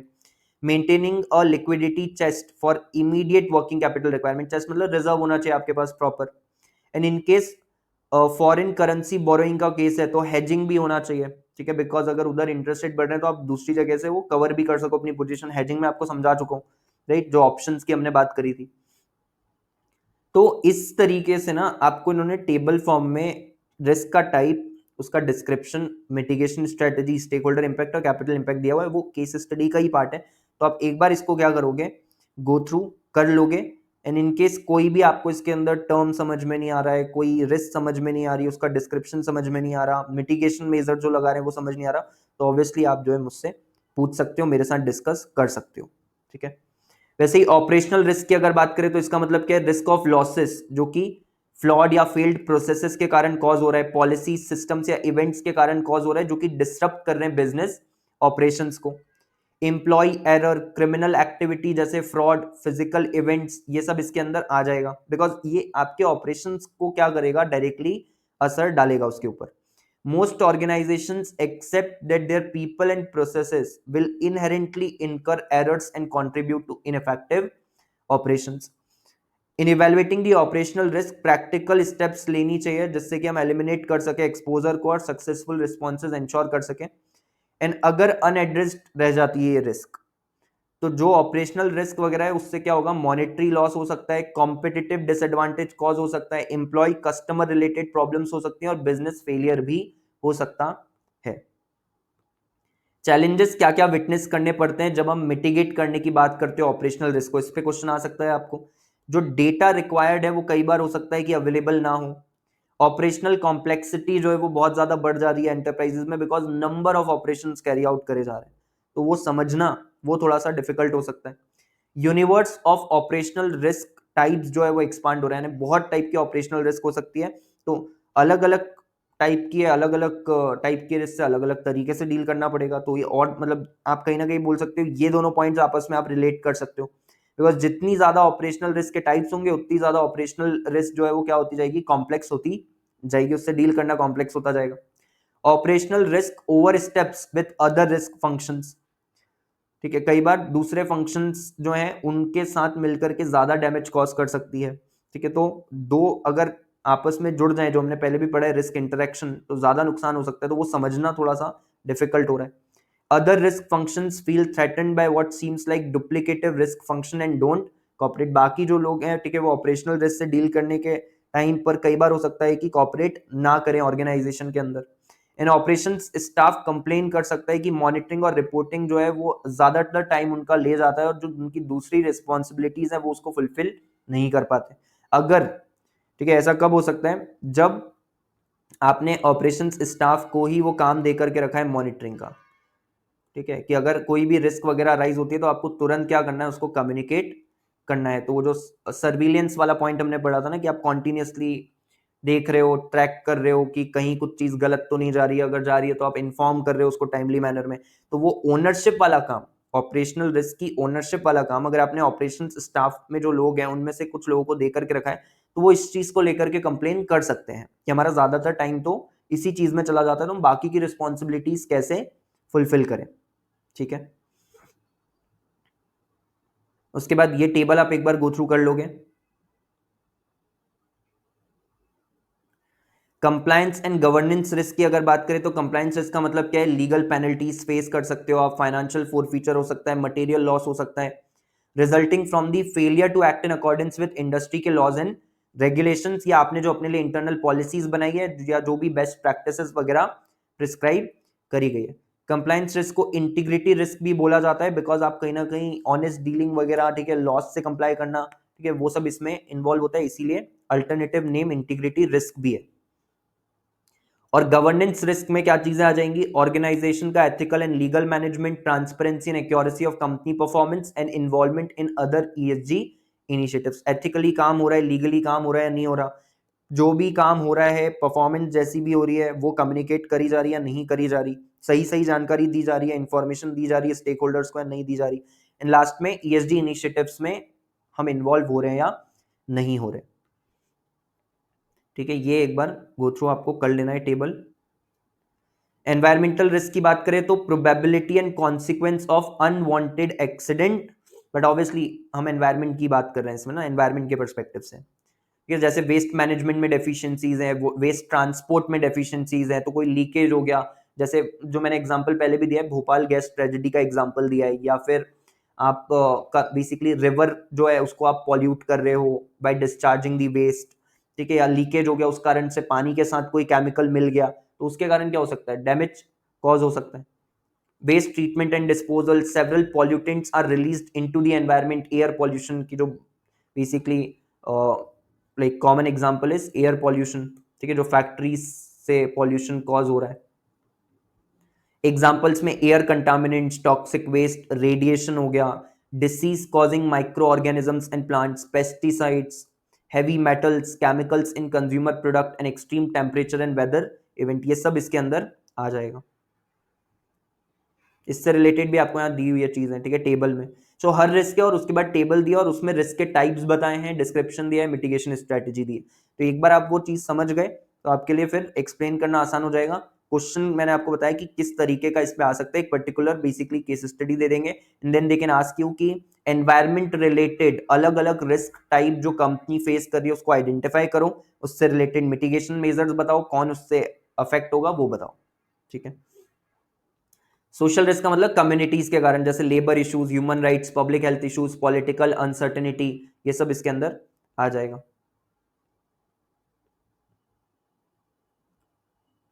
इसके बाद आपको केस स्टडी दी है, अगला इन्फोसिस की केस स्टडी दी है जिसमें वाटर स्केर्सिटी और उसको लेकर के बेसिकली इन्होंने डिस्कशन करा है, ये आप एक बार गो थ्रू कर लोगे। ठीक है, ये भी आपको रिस्पॉन्स क्या दिया उन्होंने वाटर रिस्क की तरफ, तो एक क्वेश्चन बना के दे दिया जिसमें मेंशन कर दिया कि कंपनी को वाटर स्केर्सिटी की रिस्क फेस हो रही है, अब वो लोग क्या कर सकते हैं। तो बस ये केस स्टडी में जो आपने पढ़ा है उसी का यूज करके आपको लिख करके आना है। ठीक है, देन एंटरप्राइज रिस्क मैनेजमेंट किस तरीके से काम करता है बैंकिंग में। ठीक है, ये आपको एक बार रीड कर लेनी है case studies.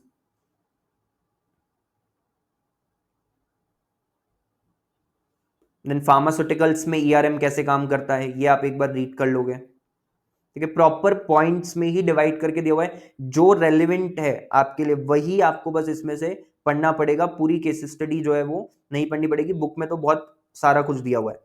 Then ERM in insurance किस तरीके से काम करता है वो आपको एक बार पढ़ लेना है, इसमें से चांसेस बहुत ज्यादा कम है क्वेश्चंस बनने की। ठीक है, ये सिर्फ और सिर्फ आपको समझाने के पर्पज से दिया हुआ है।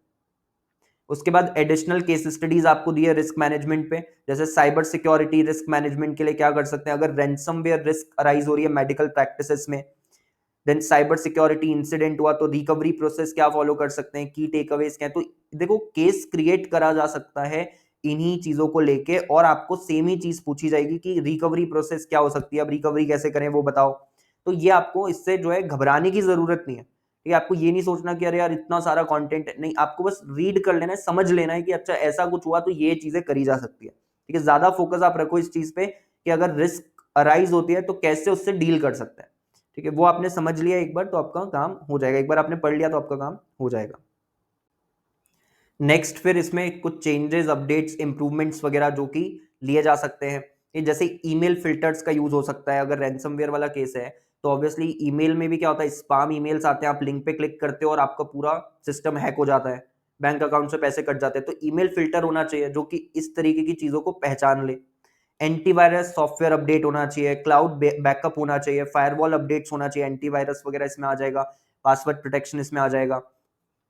एडमिनिस्ट्रेटिव एक्सेस रेस्ट्रिक्शन होनी चाहिए, यानी कि लिमिटेड लोग ही एक्सेस कर पाए, और इसमें ये भी है कि कुछ ऐसे भी फंक्शंस होते हैं सिस्टम्स के अंदर, ठीक है, जो हर कोई एक्सेस नहीं कर सकता।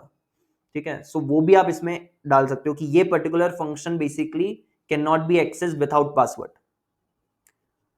ठीक है, तो ऐसे जो भी ये पॉइंट्स दिए हुए हैं, एम्प्लॉय अवेयरनेस ट्रेनिंग करे जा सकती है, disaster response and business continuity planning करा जा सकता है, स्टाफ का यूसेज एंड प्रैक्टिसेस मॉनिटर कर सकते हैं, इंश्योरेंस रिव्यू कर सकते हैं, ये सब क्या है, इस पे आपको क्वेश्चंस बन करके आ सकता है।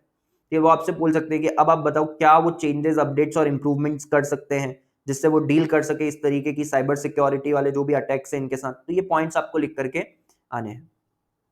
इसमें आप किसी भी पॉइंट को नहीं समझ पाते तो ऑब्वियसली आप मेरे साथ वो चीज डिस्कस कर लोगे, आपको बस व्हाट्सएप के ऊपर या टेलीग्राम के ऊपर मैसेज ड्रॉप कर दो आप कि ये वाला जो पॉइंट है समझ में नहीं आया, ठीक है, तो आपको मैं ऑडियो नोट में रिप्लाई कर दूंगा। फिर फिशिंग अटैक अगर हो रहा है, ठीक है, अनएम्प्लॉयड पासवर्ड्स कॉम्प्रोमाइज हो रहे हैं तो कैसे डील करेंगे, तो ये आपको रीड एक बार कर लेना है, ठीक है, आसानी से समझ में आ जाएगा। इसमें जो है ज़्यादा कुछ नहीं है, ठीक है, तो घबराने की ज़रूरत नहीं है आपको। देन फाइनेंशियल रिस्क से रिलेटेड केस स्टडीज आपको दी हुई है, ये आप एक बार गो थ्रू कर लोगे। मार्केट रिस्क से रिलेटेड दिया China aviation oil corporation limited jet fuel scandal करके केस स्टडी, ठीक है। क्यों जरूरी है ये सब, बिकॉज इस पर केस स्टडी क्वेश्चन बना करके वो आपसे पूछ सकते हैं कि कंपनी फिर इन सब चीजों से कैसे डील करेगी, ठीक है।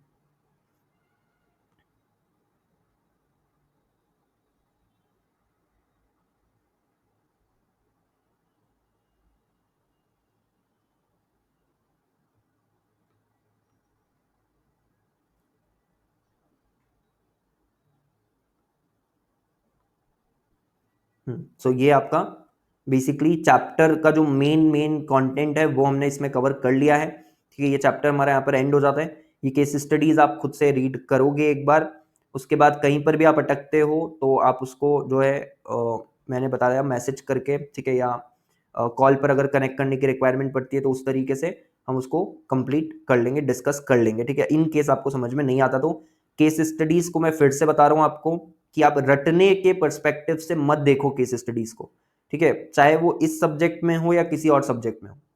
आप अगर रटने के पर्सपेक्टिव से देखोगे तो आप फिर क्वेश्चन सॉल्व नहीं कर पाओगे, बिकॉज इतने सारे फैक्ट्स को याद रखना पॉसिबल नहीं है। ये कोर कंटेंट भी इंपॉर्टेंट है ना, केस स्टडीज तो इंपॉर्टेंट है बट कोर कंटेंट भी इंपॉर्टेंट है। तो सबसे अच्छा तरीका जो है वो ये है कि हम बस समझ लें कि यार इस तरीके की रिस्क है तो इस तरीके के स्टेप्स लिए जा सकते हैं, थोड़ा सा कॉमन सेंस जो है वो हम इसमें यहाँ पर यूज करें। वो अगर आपने करा तो आप आसानी से क्वेश्चन जो है लिख भी पाओगे और अच्छे मार्क्स भी आ जाएंगे आपको, ठीक है। बट आप ज्यादा कोशिश करोगे ना करने की चीज है कि अब मैं याद ही कर लेता हूँ केस स्टडीज को, या याद ही कर लेती हूँ केस स्टडीज को, तो फिर आप फंस जाओगे, ठीक है। बिकॉज या तो आप केस स्टडीज याद रख पाओगे या कोर कंटेंट याद रख पाओगे, और उसमें भी केस स्टडीज वाला अगर आपने चुना तो उसमें फैक्ट्स आपको रिटेन नहीं होंगे, ठीक है। तो हमको बहुत ज्यादा स्पेसिफिक हो जाना है कि जो केस स्टडीज में काम की बात बताई गई और काम की ही बात आपको समराइज फॉर्म में यहाँ पर दी हुई है, तो मॉड्यूल आपको रेफर करने की जरूरत ही नहीं है केस स्टडीज के लिए। जो मेन चीज है वो आपको यहाँ पर कवर करी हुई है इस बुक के अंदर, कॉन्सेप्ट बुक के अंदर, ठीक है। अब इससे रिलेटेड कोर कंटेंट जो हमने पढ़ा है उसमें कुछ भी अगर आपको डाउट हो तो वो भी आप मेरे साथ डिस्कस कर सकते हो। केस स्टडीज पढ़ लिया आपने, उसके बाद कोई भी डाउट हो तो वो भी आप मेरे साथ डिस्कस कर सकते हो, ठीक है। नेक्स्ट चैप्टर के अंदर मिलते हैं।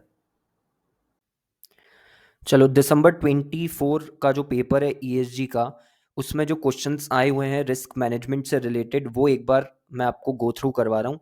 ऑब्वियसली पूरे पूरे आंसर्स डिस्कस नहीं करूँगा बिकॉज आई वांट कि आप ये जो क्वेश्चंस हैं इनको अटेम्प्ट करो, ठीक है, जिससे आपको पता चले कि एक्चुअली किस तरीके के क्वेश्चंस बन करके आ रहे हैं, किस तरीके से वो सवाल जो है वो पूछ रहे हैं।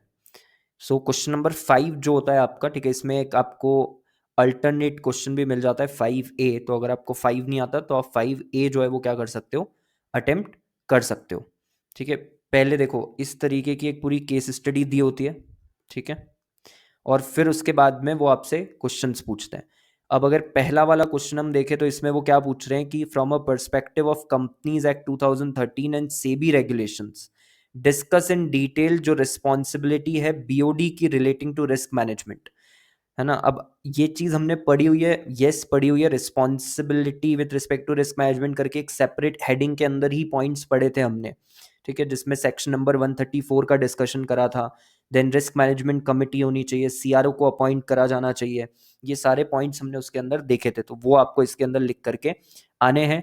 हिंट मैं आपको दे रहा हूँ बट पूरे पूरे आंसर्स फिर भी डिस्कस नहीं करूंगा, ठीक है, क्यों, क्योंकि आपको वो चीज लिखनी है और आंसर्स मत देखना, ठीक है, पहले खुद से भले ही आप गलती लिखो, ठीक है, हो सकता है कि आप गलती क्वेश्चन आइडेंटिफाई कर लो, पूछा कुछ और है और आपने लिख कुछ और दिया, आप गलत समझ गए, वो चलेगा, ठीक है, उससे आपको घबराने की जरूरत नहीं है, ठीक है ना। It's fine to make mistakes but starting में अगर वो चीज हो जाएगी आप समझ जाओगे तो आगे फिर आपको दिक्कत नहीं आएगी, ठीक है।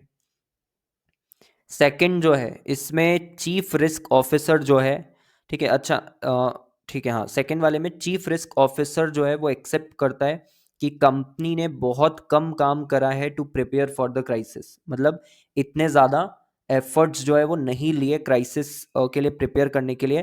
तो इसमें उन्होंने आपसे पूछा है कि what type of crisis is HSL, जो कंपनी है वो करंटली एक्सपीरियंस कर रही है। पहले आप वो क्राइसिस क्या करो, आइडेंटिफाई करो, एंड बाकी के जो दूसरे क्राइसिस होते हैं, ठीक है, अपार्ट फ्रॉम द क्राइसिस जो कंपनी फेस कर रही है, उनको भी आप क्या करो, एक्सप्लेन करो, which the company may encounter in future. So basically types of crisis, ठीक है ना, टाइप्स ऑफ क्राइसिस जो हमने टॉपिक पढ़ा हुआ है उस पर ये क्वेश्चन उन्होंने बना दिया।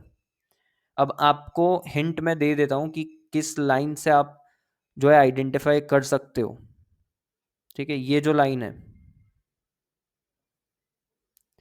ये लाइन पढ़ करके आपको समझ में आ जाएगा कि कौन सा क्राइसिस है इसके अंदर। ठीक है, तो आइडेंटिफाई करो, गलत ही आइडेंटिफाई करो तो भी चलेगा, कोई दिक्कत नहीं है। ठीक है, बट बाकी के तो क्राइसिस आप लिख लोगे। ठीक है, ये आइडेंटिफाई करने वाला जो है ये आपको सही आइडेंटिफाई करना है। ठीक है, दूसरा हिंट, जो कंपनी का नाम है उससे भी आप आइडेंटिफाई कर सकते हो। ठीक है, कंपनी जो काम करती है उससे भी आप आइडेंटिफिकेशन कर सकते हो। उसके बाद बिजनेस कॉन्टिन्यूटी प्लान क्या होता है और उसके कंपोनेंट्स क्या होते हैं, डायरेक्ट ही क्वेश्चन है ये तो, इसका ऊपर केस स्टडी से कोई लेना देना नहीं है। वैसे ही ए वाला जो है वो भी आप बोल सकते हो डायरेक्ट ही क्वेश्चन है, इसका भी कोई लेना देना नहीं है। ठीक है, यूज आपको करना ही नहीं है ऊपर जो फैक्ट्स दिए उनका, आपको सीधे क्वेश्चन पढ़ना है और लिख देना है। बी वाला जो है हम बोलेंगे कि केस स्टडी पढ़नी पड़ेगी, क्यों, because type of crisis identify करना है।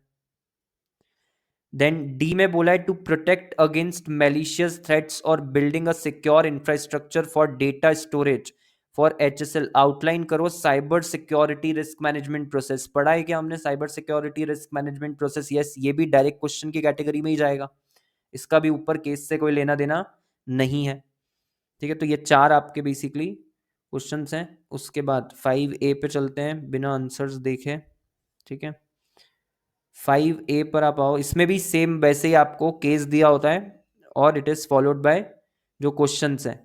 सो इसमें क्या बोला उन्होंने कि एक्सप्लेन द रिस्क जो एसोसिएटेड है with governance in case of such corporates. तो गवर्नेंस रिस्क आपने पूरा पढ़ा हुआ है अलग से ही, अलग अलग रिस्क पढ़ी थी ना हमने, सोशल रिस्क, एनवायरमेंट रिस्क, तो गवर्नेंस रिस्क भी अलग से पढ़ा हुआ है, वही इसमें लिख के आना है आपको, है ना। अलग अलग रिस्क जो बेसिकली गवर्नेंस के रिस्क के अंदर हमने एग्जांपल्स भी पढ़े थे कि क्या क्या रिस्क गवर्नेंस रिस्क की कैटेगरी में फॉलो होगे, तो वो आपको इसमें लिख के आना है। Then outline the role of CS in risk management, ये भी पढ़ा है हमने, एडवाइस करना बेस्ट प्रैक्टिसेस पे, चैंपियनिंग दी कंप्लायंस फ्रेमवर्क, गवर्नेंस प्रोफेशनल्स जो है बेसिकली वो क्या काम करते हैं, वो 4 पॉइंट्स हमने पढ़े थे। ठीक है, सो वो इसके अंदर आपको लिख करके आने हैं। Explain internal control and indicate difference in scope of risk management and internal control. ठीक है, अगर आपको याद हो तो हमने पढ़ा था कि रिस्क मैनेजमेंट जो है वो जो भी आपके थ्रेट्स होते हैं, है ना, उनको आइडेंटिफाई करने में मदद करता है, बट जो अपॉर्चुनिटीज होती है उनका अगर फायदा उठाना है हमको, तो वो हम कैसे कर पाएंगे, इंटरनल कंट्रोल की मदद से कर पाएंगे। ये पॉइंट्स हमने पढ़े हुए हैं, तो इंटरनल कंट्रोल एक्सप्लेन कर दो, ये भी अलग से पढ़ा है, इंटरनल कंट्रोल इंटरनल ऑडिट दोनों चीजें। सो इंटरनल कंट्रोल पहले एक्सप्लेन कर दो, फिर उसके बाद जो कंपैरिजन है रिस्क मैनेजमेंट और इंटरनल कंट्रोल का वो बता दो। एंड लास्ट में लिस्ट द गाइडलाइंस जो कि कंपनी को फॉलो करना है to establish a good crisis management plan. ये भी आपने पढ़ा हुआ है कि क्राइसिस मैनेजमेंट प्लान अगर तैयार करना है तो उसके लिए क्या क्या चीजें करनी पड़ती है, पूरा स्टेप बाय स्टेप हमने चीजें पढ़ी हुई है। और मैंने बोला भी था उस टाइम पर कि इन पॉइंट्स पे आपको क्वेश्चन आ सकता है। ठीक है, कि क्राइसिस मैनेजमेंट प्लान कैसे बनाना है, उसको बनाते वक्त क्या क्या चीजें करनी है, और इन्होंने यहाँ पर क्वेश्चन आपसे पूछ भी लिया है। और आप देखोगे सारे ही क्वेश्चंस लगभग जो है वो आपके डायरेक्ट नेचर के ही हैं, केस स्टडी का यूज कोई ज्यादा नहीं हो रहा है, एक दो क्वेश्चन में यूज हुआ है बस। ठीक है, सो इस तरीके के क्वेश्चंस आ रहे हैं। अगर कंटेंट आपने अच्छे से पढ़ा हुआ है तो आपको सॉल्व करने में दिक्कत नहीं आएगी। ठीक है, कंटेंट अगर आपने अच्छे से नहीं पढ़ा होगा तो फिर आपको क्वेश्चन सॉल्व करने में दिक्कत आएगी। कुछ कुछ जगह पे ये भी ध्यान रखो कि डायरेक्ट क्वेश्चन नहीं होगा, थोड़ा सा वो इनडायरेक्ट भी उसको बना सकते हैं कि जिससे आपको कंफ्यूजन हो जाए कि इसमें इन्होंने क्या पूछा है। तो एक दो बार दोबारा से पढ़ोगे तो समझ में आ जाएगा। जैसे ये वाला पहला वाला अगर क्वेश्चन हम देखें तो इसमें वो सीधे नहीं बोल रहे कि आप एग्जांपल्स बताओ गवर्नेंस से रिलेटेड जो भी रिस्क होती है उसके अंदर, जो जो टाइप्स की रिस्क कवर होती है, ठीक है, उसके एग्जांपल्स नहीं पूछे उन्होंने, क्या बोल दिया, एक्सप्लेन द रिस्क जो एसोसिएटेड होती है गवर्नेंस से। तो मतलब गवर्नेंस रिस्क के आपको बेसिकली अलग अलग टाइप्स बता देने कि क्या क्या कौन कौन सी रिस्क इसके अंदर आ जाएगी। ठीक है, इसमें ये पूरा हमने पढ़ा हुआ है, गवर्नेंस रिस्क वाला पैरा आप जाके देखोगे तो वहां पर आपको मिल भी जाएगा। दूसरा, आंसर नहीं देखना है, बिना आंसर देखे टाइमर लगा करके सॉल्व करोगे तो ही इसका बेनिफिट आपको मिलेगा। तो मेरा जो सजेशन है आपको वो ये है कि ये क्वेश्चन जो आप सॉल्व कर रहे हो, ठीक है, दोनों क्वेश्चन सॉल्व करो आप, क्वेश्चन 5 भी सॉल्व करो और 5A भी सॉल्व करो, और ओवरऑल टाइमर जो है वो आप लगाओ 1 आवर का। ठीक है, सो बेसिकली एग्जाम में हमारा एम क्या होगा कि 20 मार्क्स वाला जो रिस्क मैनेजमेंट का हमारा पोर्शन है वो हमको 30 मिनट्स में फिनिश करना है, 30 मिनट्स में फिनिश करना है, जिससे कि आगे के जो भी हमारे क्वेश्चन है उसके लिए हम टाइम सेव कर सकें। ठीक है, तो इसको इतना अच्छा तैयार करना है कि हम इसमें टाइम भी सेव कर सकें और अच्छे से अच्छे मार्क्स भी लेकर के आ सकें। ये आपका था दिसंबर 24 का। ठीक है, ऐसे ही जून 24 का भी एक बार देख लेते हैं।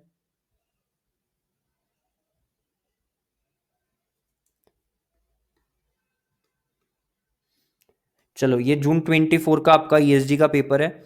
इसके अंदर पार्ट सेकंड क्वेश्चन नंबर 5, ठीक है, दोनों आपको यहाँ पर भी मिलेगा, क्वेश्चन नंबर 5 और 5A।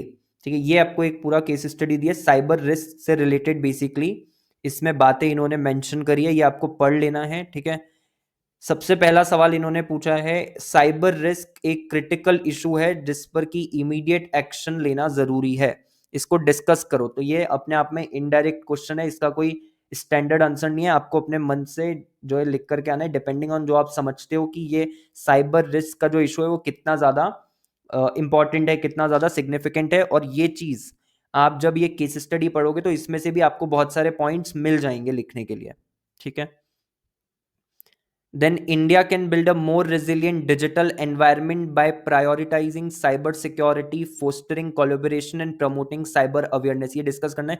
तो इसमें आप क्या करो, हर एक जो आपका पॉइंट है इससे रिलेटेड एक्सप्लेनेशन प्रोवाइड करो कि कैसे हम साइबर सिक्योरिटी को प्रायोरिटाइज कर सकते हैं, फोस्टर कैसे कर सकते हैं कोलैबोरेशन, ठीक है, साथ में मिलकर के किस तरीके से साइबर सिक्योरिटी रेजिलियंस जो है वो ऑर्गेनाइजेशंस डेवलप कर सकते हैं, एंड प्रमोटिंग साइबर अवेयरनेस, कैसे हम लोगों को और अवेयर कर सकते हैं, ऑर्गेनाइजेशंस को और अवेयर कर सकते हैं इस चीज को लेकर के। ठीक है, अलग अलग आप तीनों चीजें डिस्कस करोगे, पॉइंट्स आपको इसमें जो लिखने एक्सप्लेनेशन वो आप मन से लिखोगे, जो आप ये पढ़ोगे पैरा इससे आपको इसमें से भी कुछ कुछ पॉइंट्स मिलेंगे, वो भी आप इसमें इंक्लूड कर सकते हो। Then Indian enterprises having deployed AI and machine learning for automated risk assessment, ये भी आपका इनडायरेक्टली क्वेश्चन है। ठीक है, खुद से आपको अपनी अंडरस्टैंडिंग के बेसिस पे लिखना है। एंड लास्ट वाला जो ये हमने पढ़ा हुआ है ना, बट आप देखोगे रेगुलेशन नंबर 21 का रेफरेंस हमने पढ़ा है, रेगुलेशन नंबर 21 में एग्जैक्टली क्या लिखा है वो हमने नहीं पढ़ा है। ठीक है, बट ये क्वेश्चन में उन्होंने रेगुलेशन नंबर 21 जो है CBLODR का वो आपसे डिस्कस करने को बोला है। तो ये भी थोड़ा सा इनडायरेक्ट है, दूसरे सब्जेक्ट्स के अंदर बेसिकली आप पढ़ते हो। ठीक है, 21 जो रेगुलेशन है तो वही आपको यहाँ पर लिखना है, जो मेन कंटेंट मॉड्यूल में रिस्क मैनेजमेंट के चैप्टर में दिया है उसमें रेगुलेशन नंबर 21 डिटेल में डिस्कस नहीं करा है, पर दूसरे चैप्टर में या फंडिंग वाला जो आपका सब्जेक्ट है, ठीक है, उसके अंदर ये चीज करी गई है डिस्कस। तो ये थोड़ा सा हम बोल सकते हैं कि ये वाला जो क्वेश्चन था जून 24 में इनडायरेक्ट आया था। ठीक है, इसको आपको अपने ही मन से लिखना था, इसमें जितनी भी चीजें पूछी गई थी, बट लिखी जा सकती है, ऐसा नहीं है कि बहुत ज्यादा टफ हो गया, बिकॉज यहाँ पर जब आप पढ़ोगे तो आपको काफी सारे पॉइंट्स मिल जाएंगे। ठीक है ना, ऐसे क्वेश्चंस जब आते हैं तो केस स्टडी जो होती है उसका आप यूज करोगे, बिना देखे लिख करके देखो कितना आप लिख पा रहे हो, किस तरीके का लिख पा रहे हो, ये भी अपने आप में आपकी एक प्रैक्टिस होगी कि जो हायर ऑर्डर थिंकिंग स्किल्स वाले क्वेश्चन होते हैं उनको कैसे अटेम्प्ट करना होता है। वैसे ही 5A की अगर बात करें तो 5A में भी इन्होंने एक वापस केस स्टडी दी थी। ठीक है, टेक्नोलॉजी लिमिटेड कंपनी है उससे रिलेटेड, और इसमें जो इन्होंने क्वेश्चन पूछा है आपसे, इसमें सबसे पहले इन्होंने आपसे पूछा कि based on the above inputs following questions answer करना है। ये हर एक क्वेश्चन जो है वो 2 मार्क्स का बोल सकते हो क्योंकि टोटल 8 मार्क्स का है। ठीक है, स्वॉट एनालिसिस देना था कंपनी का। स्वॉट एनालिसिस मतलब क्या होता है, स्ट्रेंथ्स क्या है कंपनी की वो बताना है, वीकनेसेस क्या है कंपनी की वो बताना है, अपॉर्चुनिटीज जिन जिनका कंपनी जो है एक्सप्लॉइट अपॉर्चुनिटीज को कर कर के कंपनी जो है ग्रो कर सकती है, थ्रेट्स कंपनी क्या क्या फेस कर रही है। ठीक है, स्ट्रेंथ, वीकनेस, अपॉर्चुनिटी और थ्रेट, ये 4 चीजें बेसिकली आपको डिस्कस करनी है। तो ये कैसे समझ में आएगा, जब आप पढ़ोगे, ठीक है, केस स्टडी आप पढ़ोगे तो आपको समझ में आ जाएगा कि अच्छा ये चीज़ कंपनी की स्ट्रेंथ है, ये चीज़ कंपनी की वीकनेस है, ये चीज़ अपॉर्चुनिटी है कंपनी के लिए, और ये थ्रेट्स कंपनी फेस कर रही है। उसके बाद टाइप्स ऑफ एक्सपोजर रिस्क जो कि कंपनी को एनकाउंटर करनी है, तो मतलब टाइप ऑफ रिस्क आपको आइडेंटिफाई करनी है, ये भी आप जब केस स्टडी पढ़ोगे तो आपको समझ में आ जाएगा। वो ऑपरेशनल रिस्क हो सकती है, पॉलिटिकल रिस्क हो सकती है, फाइनेंशियल रिस्क हो सकती है, उसमें लिक्विडिटी रिस्क हो सकती है, क्रेडिट रिस्क हो सकती है, मार्केट रिस्क हो सकती है, टेक्नोलॉजिकल रिस्क हो सकती है, कुछ भी हो सकता है, बट वो केस स्टडी से आपको क्लियर हो जाएगा। Then discuss the efficacy of the internal financial control system of Newgen Technologies Limited। efficacy का मतलब क्या होता है, कितना ज्यादा कारगर है ना, काम का है जो अभी करंट उनका इंटरनल फाइनेंशियल कंट्रोल सिस्टम है। तो इसके बारे में आपको यहाँ ऊपर उन्होंने दिया ही हुआ है कि इंटरनल फाइनेंशियल कंट्रोल सिस्टम जो है एनटीएल का, उसको लेट डाउन करा गया एज बिलो। ये चीजें उनका जो अभी कंट्रोल सिस्टम है वो कर रहा है, तो आपको कमेंट करना है कि ये सब चीजें अगर वो कर रहा है तो वो इफेक्टिव है, एफिशिएंट है या नहीं है। तो आप लिखोगे कि हाँ एफिशिएंट है, ठीक है। आप ये पॉइंट्स पढ़ोगे तो आपको भी समझ में आ जाएगा कि एफिशिएंट है ये सारे चीजें अगर वो कर रहा है तो। एंड रीजनिंग क्या होगी, यही सब रीजंस होंगे, ठीक है। आप दोबारा से यही रीजंस जो है वो लिख दोगे इसके अंदर, ठीक है, कि क्यों ये इसकी एफिकेसी अच्छी है। And then briefly explain the political risk जो कि एनकाउंटर करनी है न्यूजेन टेक्नोलॉजीज लिमिटेड को। तो ये आप केस स्टडी पढ़ोगे आपको समझ में आ जाएगा कि किस तरीके की पॉलिटिकल रिस्क कंपनी फेस कर रही है। बट ये बोल सकते हैं कि जो ये पेपर के अंदर आपके दोनों ही क्वेश्चन है उसमें ज्यादातर चीजें आपसे इनडायरेक्ट पूछी गई हैं, तो आपको अपनी अंडरस्टैंडिंग के बेसिस पे लिखना है, बिकॉज स्वॉट एनालिसिस को लेकर के आपकी बुक में कुछ नहीं दिया हुआ, ठीक है। देन उसके बाद में जो ये दोनों क्वेश्चंस भी हैं ये भी हमको केस स्टडी पढ़ करके ही क्लियर होंगे। लास्ट वाला जो है वो भी केस स्टडी पढ़ के ही क्लियर होगा। यहाँ ऐसा नहीं करना आपको कि लास्ट वाले में आपने पॉलिटिकल रिस्क का जो जेनेरिक एक्सप्लेनेशन होता है वो लिख दिया, ठीक है। वो पढ़ करके आपको आइडेंटिफाई करना है कि क्या वो फेस कर रहे हैं। ये वाला आपने पढ़ा हुआ है, ये डायरेक्ट ही क्वेश्चन है। इसमें लिखा है explain the fraud risk management process जो कि कंपनी अडॉप्ट कर सकती है to effectively manage the fraud risk, ठीक है। ये हमने पढ़ा हुआ है फ्रॉड रिस्क मैनेजमेंट का प्रोसेस, तो ये डायरेक्ट क्वेश्चन है, ये आपको लिख देना है। देन उसके बाद में आपसे उन्होंने एमसीक्यूज बेसिकली पूछे हुए हैं, ठीक है। सो सबसे पहले उसमें पूछा है कि which of the following is not an internal risk, इसमें से कौन सा इंटरनल रिस्क नहीं है। तो आप आइडेंटिफाई कर लो कि कौन सा एक्सटर्नल है, ठीक है। अगर ह्यूमन फैक्टर्स की बात करें, स्ट्राइक्स, लॉकआउट्स और ये सब, तो आपको पता है कि ये इंटरनल है या एक्सटर्नल है। फिजिकल फैक्टर्स, फायर फैक्ट्री में damages to the goods in transit. Technological factors, ठीक है, चेंज कर दिया टेक्निक्स ऑफ प्रोडक्शन या distribution resulting into technological obsolescence. तो ये सब क्या होते हैं, ये सब, ठीक है, मैं बता देता हूँ, ये सब आपके इंटरनल होते हैं। एक्सटर्नल क्या है, इकोनॉमिक फैक्टर्स जैसे price fluctuations, changes in consumer preference, inflation, ये सब एक्सटर्नल है, ये सब कंपनी के हाथ में नहीं है। तो which of the following is not an internal risk, इसमें से कौन सा इंटरनल रिस्क नहीं है, ए वाला, ठीक है। उसके बाद which one of the following would least likely be included as a source of market risk, market risk का सोर्स इनमें से कौन सा नहीं है, ठीक है। मार्केट रिस्क मतलब आपको ब्रॉड मार्केट के टर्म्स में सोचना है, एक कंपनी के टर्म्स में नहीं सोचना। क्या नेचुरल डिजास्टर के कारण मार्केट पे असर पड़ सकता है, यस और नो, यस। क्या रेसेशन के कारण मार्केट पे असर पड़ सकता है, यस। पॉलिटिकल टर्मोइल हो गया, कंफ्लिक्ट हो गया, क्या असर पड़ सकता है मार्केट पे, यस। अगर किसी की सरकार बनती है, गिर जाती है, तो मार्केट्स रिएक्ट करते हैं ना उस न्यूज की तरफ। तो तीनों का अगर आंसर यस है तो इसका करेक्ट आंसर क्या होगा, none of the above, because तीनों ही ऐसे हैं, ठीक है, जिनको क्या आप इंक्लूड करोगे as a source of market risk. And last में corporate governance risk is not intended to identify deficiencies जो डैमेज कर सकते हैं फॉलोइंग इंपॉर्टेंट एग्जिस्टेंशियल एस्पेक्ट्स को ऑफ द कंपनी। यानी गवर्नेंस रिस्क जो है, हम कौन सी ऐसी चीज है जिसका गवर्नेंस रिस्क से कोई लेना देना नहीं है, ठीक है। सिंपल अगर इसका हम मतलब निकालें तो ऐसे कौन सी चीज है, ठीक है, जिसका कि गवर्नेंस रिस्क से कोई लेना देना नहीं है। क्या रेपुटेशन अफेक्ट हो सकती है, यस हो सकती है। एग्जिस्टेंस अफेक्ट हो सकता है, हो सकता है। कॉन्टिन्यूटी अफेक्ट हो सकती है, हो सकती है। सेल्स ग्रोथ पे कोई ज्यादा असर आएगा क्या, नहीं, ठीक है। सेल्स ग्रोथ पर इतना असर नहीं आएगा, ठीक है। तो गवर्नेंस रिस्क का इससे सच कोई लेना देना नहीं है। ऑब्वियसली थोड़ा वाइडर अगर होराइजन से सोचे तो सेल्स ग्रोथ पे भी असर पड़ सकता है, ठीक है, बिकॉज ये टॉप लाइन होता है आपका। तो अगर अल्टीमेटली कंपनी की रेपुटेशन खराब हो गई तो सेल्स ग्रोथ पे भी होगा, बट ये इनडायरेक्ट हम बोल सकते हैं असर आएगा, डायरेक्टली नहीं आएगा, ठीक है। डायरेक्टली तो रेपुटेशन, एग्जिस्टेंस और कंटिन्यूटी पे आएगा, तो सेल्स ग्रोथ इसका करेक्ट आंसर हो जाएगा। तो देखो इस तरीके से भी क्वेश्चंस आते हैं जहां पर वो आपसे एमसीक्यू भी पूछ सकते हैं, ठीक है। इसमें आपको सीधे डायरेक्ट आंसर लिख करके आना है, ठीक है। जैसे पहले का आंसर है ए वाला, तो आप वहां पर जब आंसर लिख रहे हो तो थर्ड वन, ठीक है, ये आपने डाला और उसके बाद में आंसर में आप लिख दोगे ए और पूरा इसके आगे का जो लिखा हुआ है इकोनॉमिक फैक्टर्स, ठीक है। एग्जाम में पूरा जो सेम ऑप्शन है ये लिख करके आप आ जाओगे, ठीक है। तो ये हमने दोनों अटेम्प्ट के जो क्वेश्चन है वो डिस्कस कर लिए हैं। अभी आप अटेम्प्ट करके देखो, ठीक है, डिस्क्रिप्टिव वाले स्पेशली, एंड सी की क्या हो रहा है क्या नहीं हो रहा। टाइमर लगा करके करो शुरुआत से ही, ठीक है, घबराना मत। ये मत सोचना कि यार शुरुआत से ही टाइमर लगा के करें या देख करके कर लें, एक दो ऐसे ही लिख लेते हैं, ऐसा कुछ मत करो। बिना देखे लिख करके देखो, अगर आप अच्छा कर रहे हो तो उस चीज़ को कंटिन्यू करो, ठीक है। और अगर नहीं आप लिख पा रहे तो आपको गलतियां समझ में आ जाएंगी, रिवाइज किस तरीके से करना है वो भी समझ में आ जाएगा, रिवीजन भी आप अच्छी तरीके से प्लान कर पाओगे, ठीक है।